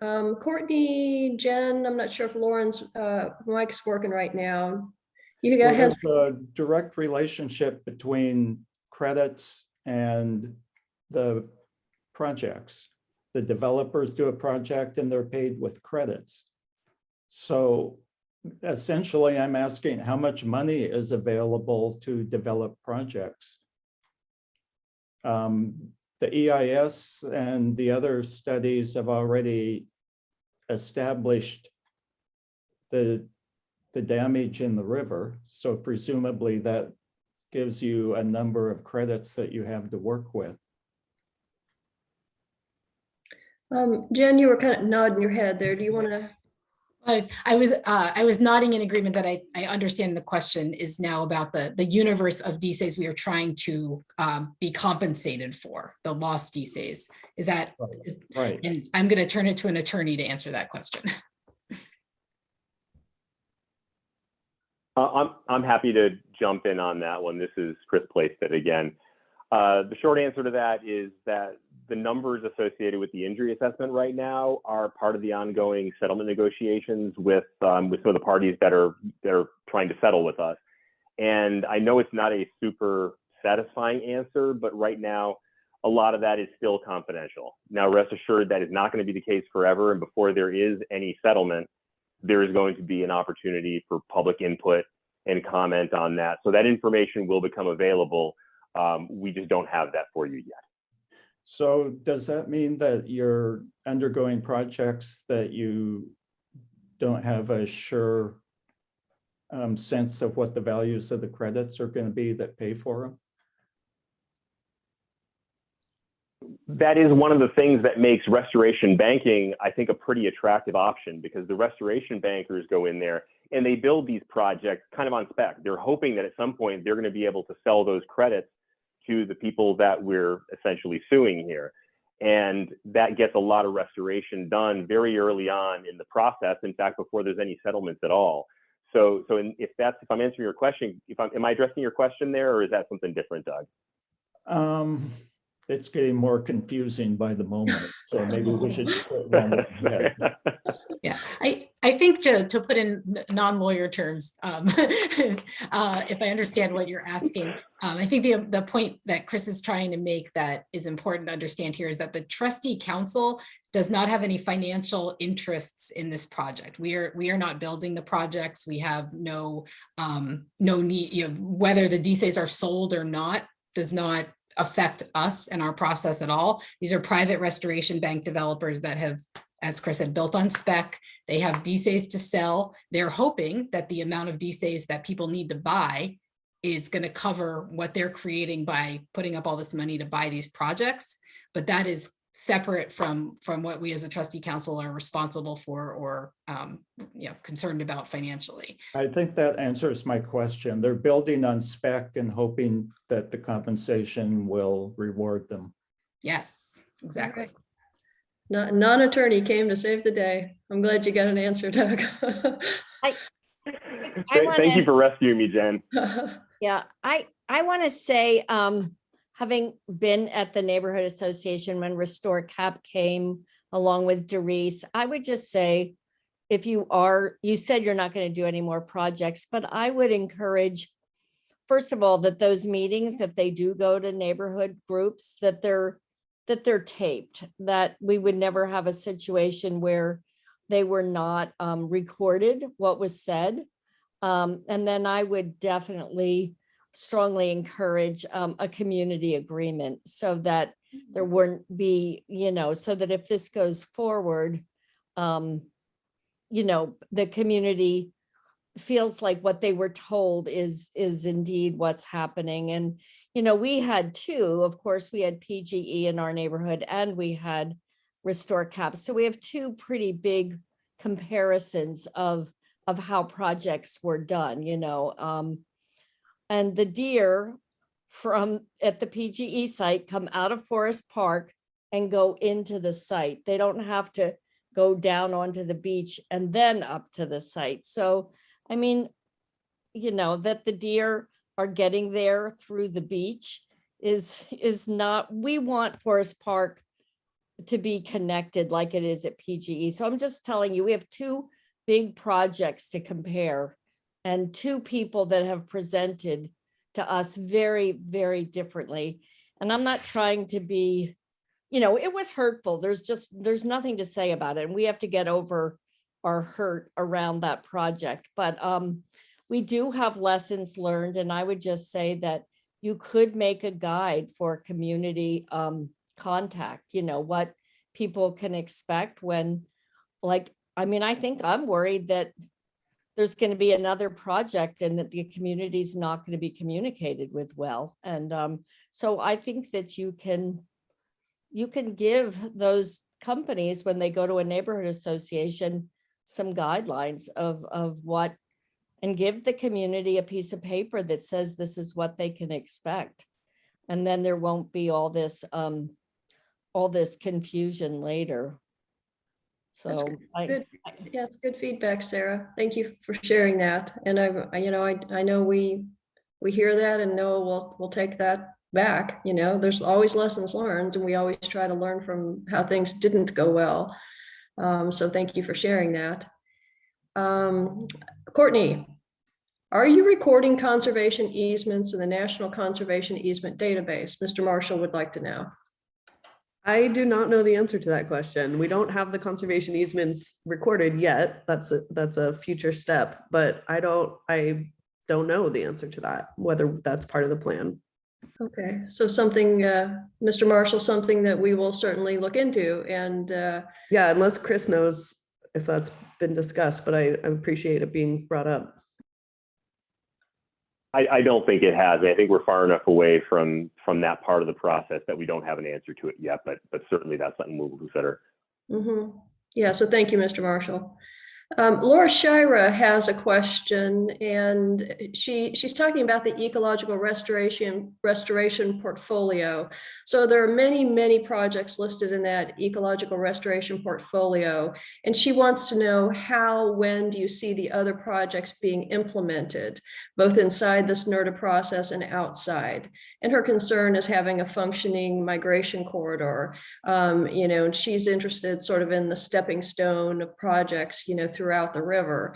So I think we don't expect to see those 40, those many other projects implemented, but who would like to talk a little bit about that? I don't know if Lauren's volume is working, her audio is working yet or not.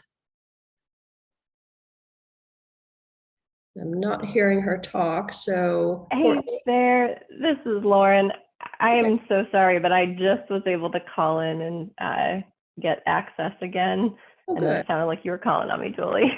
Oh, yeah. So it's just a question that Laura Shire is asking about the restoration portfolio. There's many projects in there, and she's wondering when will they be implemented? Will they be implemented because of the interest in having a really robust migration corridor with stepping stones along the way for some on its. Yeah, and I should emphasize just that ecological restoration portfolio that we published, it was never our intent to suggest that all 44 of those projects could be implemented through the natural resource damage assessment process, or through or that they could really all be implemented necessarily. There are many things like development that end up taking some projects offline and making them not realistic in the long term. But like I was starting to talk about a little bit earlier, there are also lots of other means by which restoration projects can be implemented. Some of the projects on our list have been implemented since that was published. Things like the Tryon Creek culvert upgrade. I think there's a big project in Scappoose Bay that has moved forward. I'm not sure if it's actually been implemented or it's just in design phases. But there are other means, like I mentioned, community-based restoration means, grants, local municipalities and governments. The city of Portland, for example, has implemented the Oaks Bottom project. That was another one that was on the list. So there are, many avenues by which those projects may be implemented, and hopefully many more of them will be. The next question also from Laura relates to that, but before doing that, I'm going to just comment, Mr. Marshall, in responding to what he wanted to see next. He says he a deeper. So Mr. Marshall, I note that you are a glutton for punishment. Laura asks, outside of the trustee council, how else can communities motivate PRPs to provide habitat? And I think this is a continuation of what you were talking about, Lauren. Do you have any thoughts on Laura's question about how do you get PRPs to provide habitat? Well, yeah, I mean, some of the public entities do, who are potentially responsible parties, do have restoration programs and have other kind of means and ways of implementing restoration. The city of Portland, perhaps being the most obvious example of that. Some of the state entities are another example. But for more private entities, I mean, I have heard over the years about some of the companies, particularly in like the Northwest Industrial District, partnering with some of the watershed councils and Forest Park Conservancy and some of the other nonprofit type groups that operate in the area to do things like green roofs and I don't know, butterfly garden or butterfly restoration, pollinator habitat. Those sorts of things. So I know there are some of those kinds of partnerships that exist, and perhaps more of them could be encouraged. I don't know if I have more to add beyond that short list of ideas, though. Mr. Topaz has an interesting question. He notes that it seems that every inch of the river is not friendly to every species. So why is any particular site required to be a good place for everything? That's a very interesting holistic question about restoration, and I'm not sure who would like to talk about that.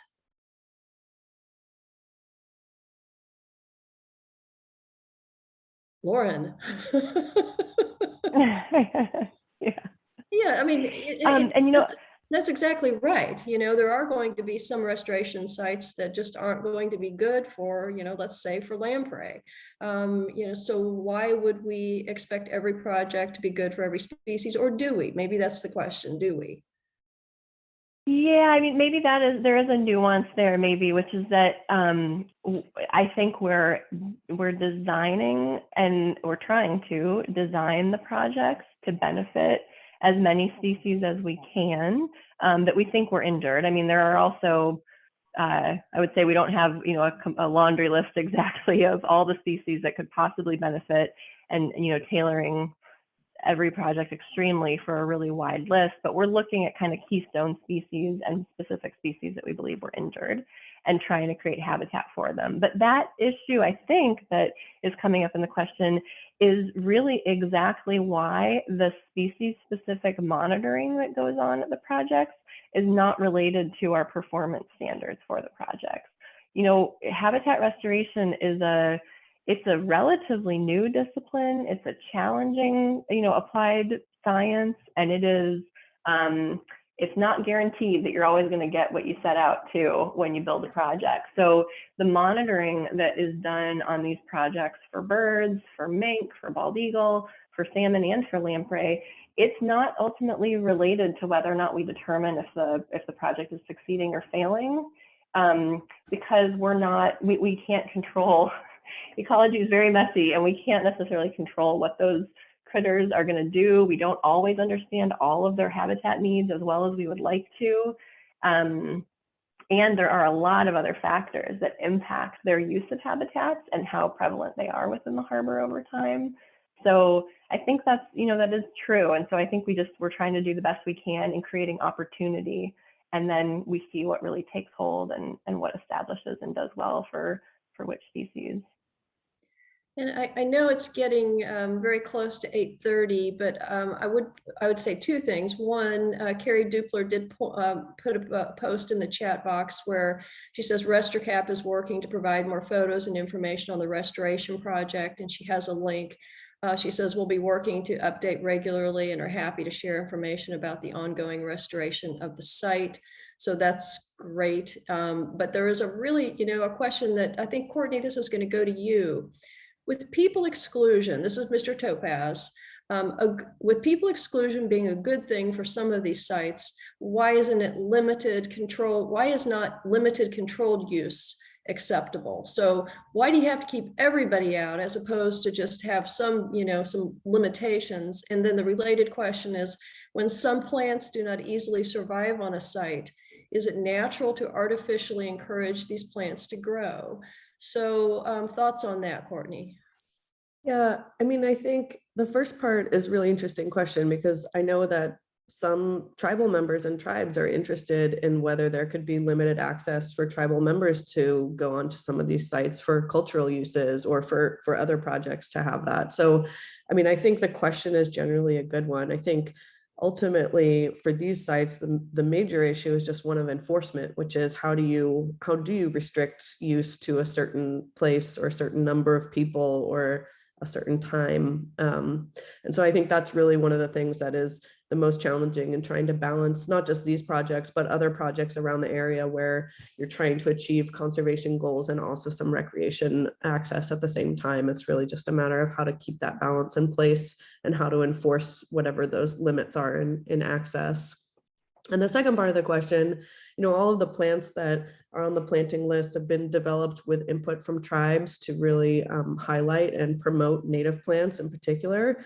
But you're right that there might be some plants, like with the example of the oak upland, that really struggles. And if it can't establish at some point, part of that adaptive management is looking to see what's working and what's not. And at some point, as you say, artificially encouraging things to grow is probably not the best use of anybody's resources or of the land or the best long-term habitat that could be created. So those are very much questions that we're looking at as we go along.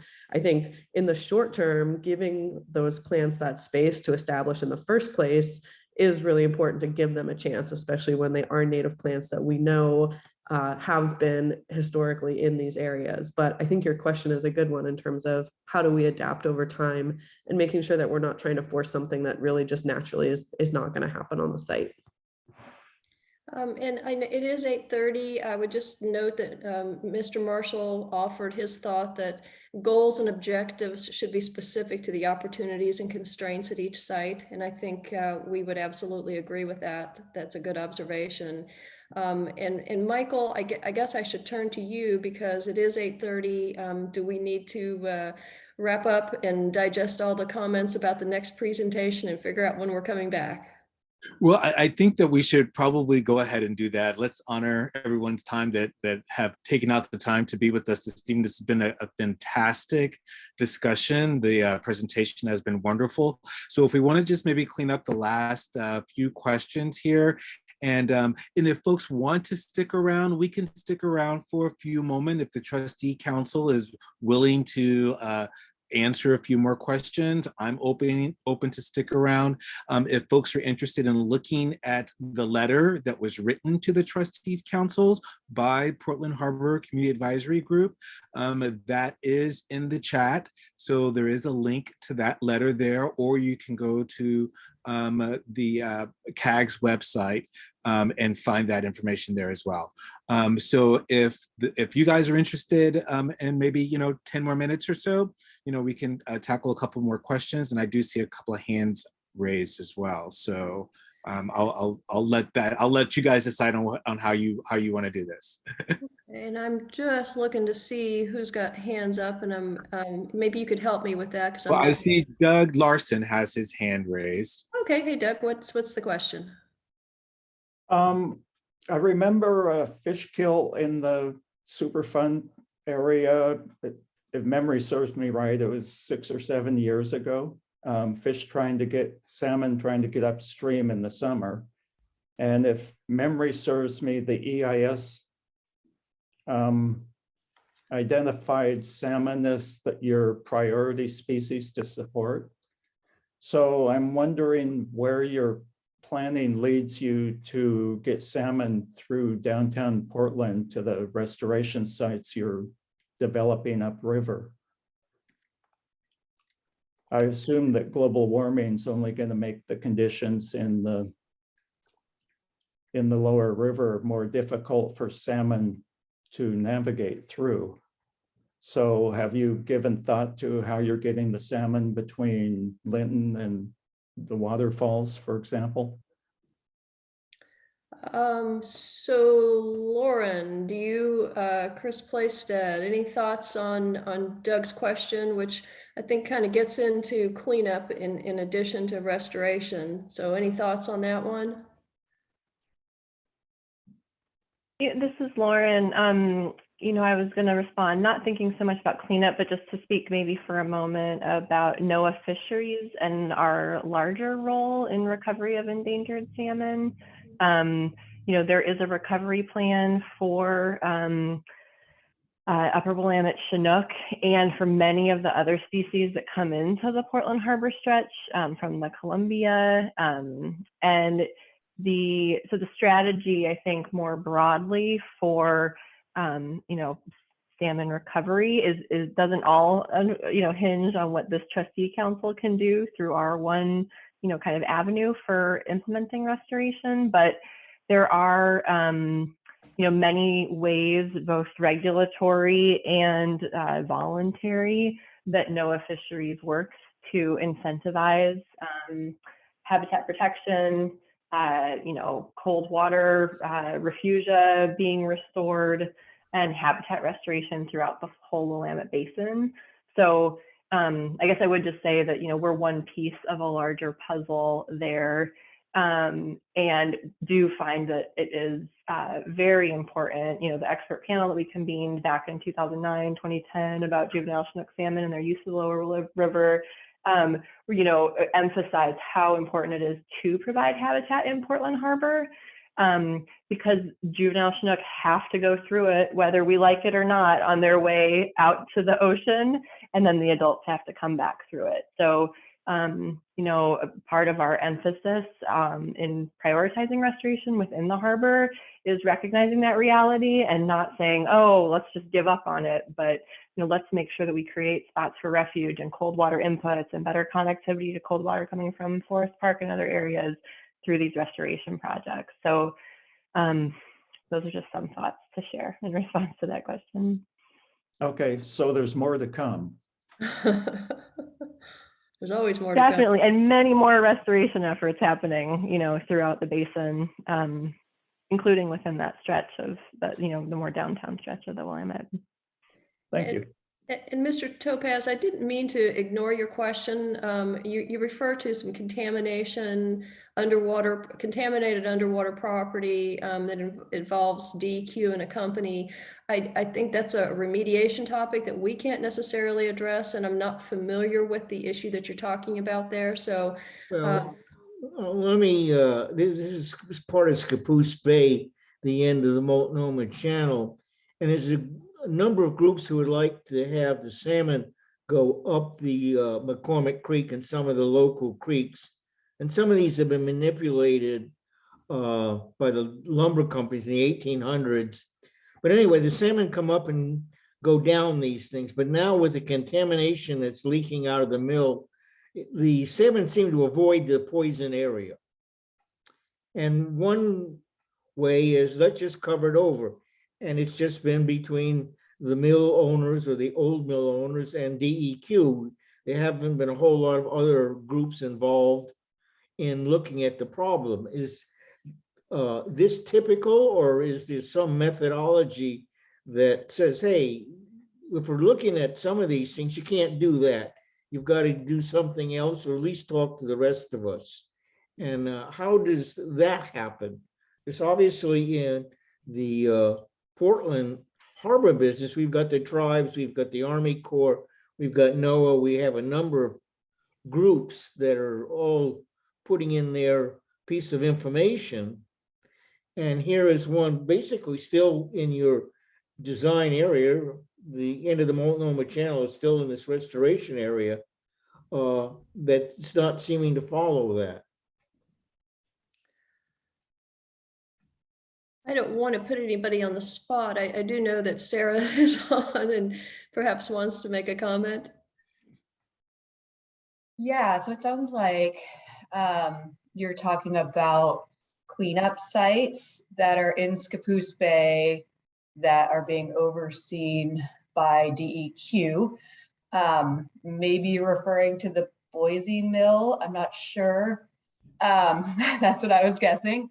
And so that is a site where we follow a very standard cleanup process, same as EPA, where you go through the feasibility study, identify a preferred cleanup, and then it gets put into a document that goes out for public comment, our staff report, same as or equivalent to EPA's proposed plan.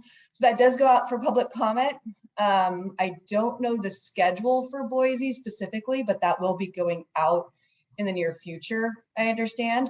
And that'll be the opportunity if you have concerns about the proposed remedy, which is calling for placement of caps similar to what's being done in Portland Harbor, where you can weigh in and provide those comments, and then they will be considered. Anyone can do that. So if there's interest in that, I encourage you to partake in that public process, provide our feedback, and we will respond. The comment that I make starts off with, as I say, this site has been identified 20 years ago, and it involves a number of things. And the minute, if you use the capping system, you can't anchor, it basically takes out 1.25 miles of useful property. But the other part of it is, part of this area is landslide area, believe it or not, because of the funny rock we have around here.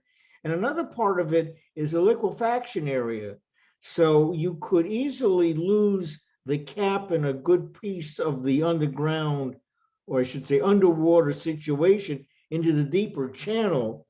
But that's not Boise or DEQ's. They're just trying to keep stuff from leaking out of the ground right now. And is public comments, you know, you can like me or not like me, you don't even have to listen to me. So the question is, how do you, truly inspect this for the total overall safety of the river? Well, you're raising a lot of good design concerns that do get considered. Liquefaction is a widespread issue, not only in Scappoose Bay, but of course, all up and down the harbor. And that's something we have to contend with wherever we are looking to place caps. So those are good comments, but I can say, that is something that gets considered in selection of these remedies, because, we need it to be protective in the long term, right? For many, many years to come. So that is something that gets factored into selection of, what's best for that site. So, I'd be happy to talk with you more offline because it's a little bit off topic from the restoration piece. If you have questions, if you want to talk more, feel free to reach out and I can get you in contact with the project manager. Yeah, because in my case, the restoration is getting fish into McCormick Creek.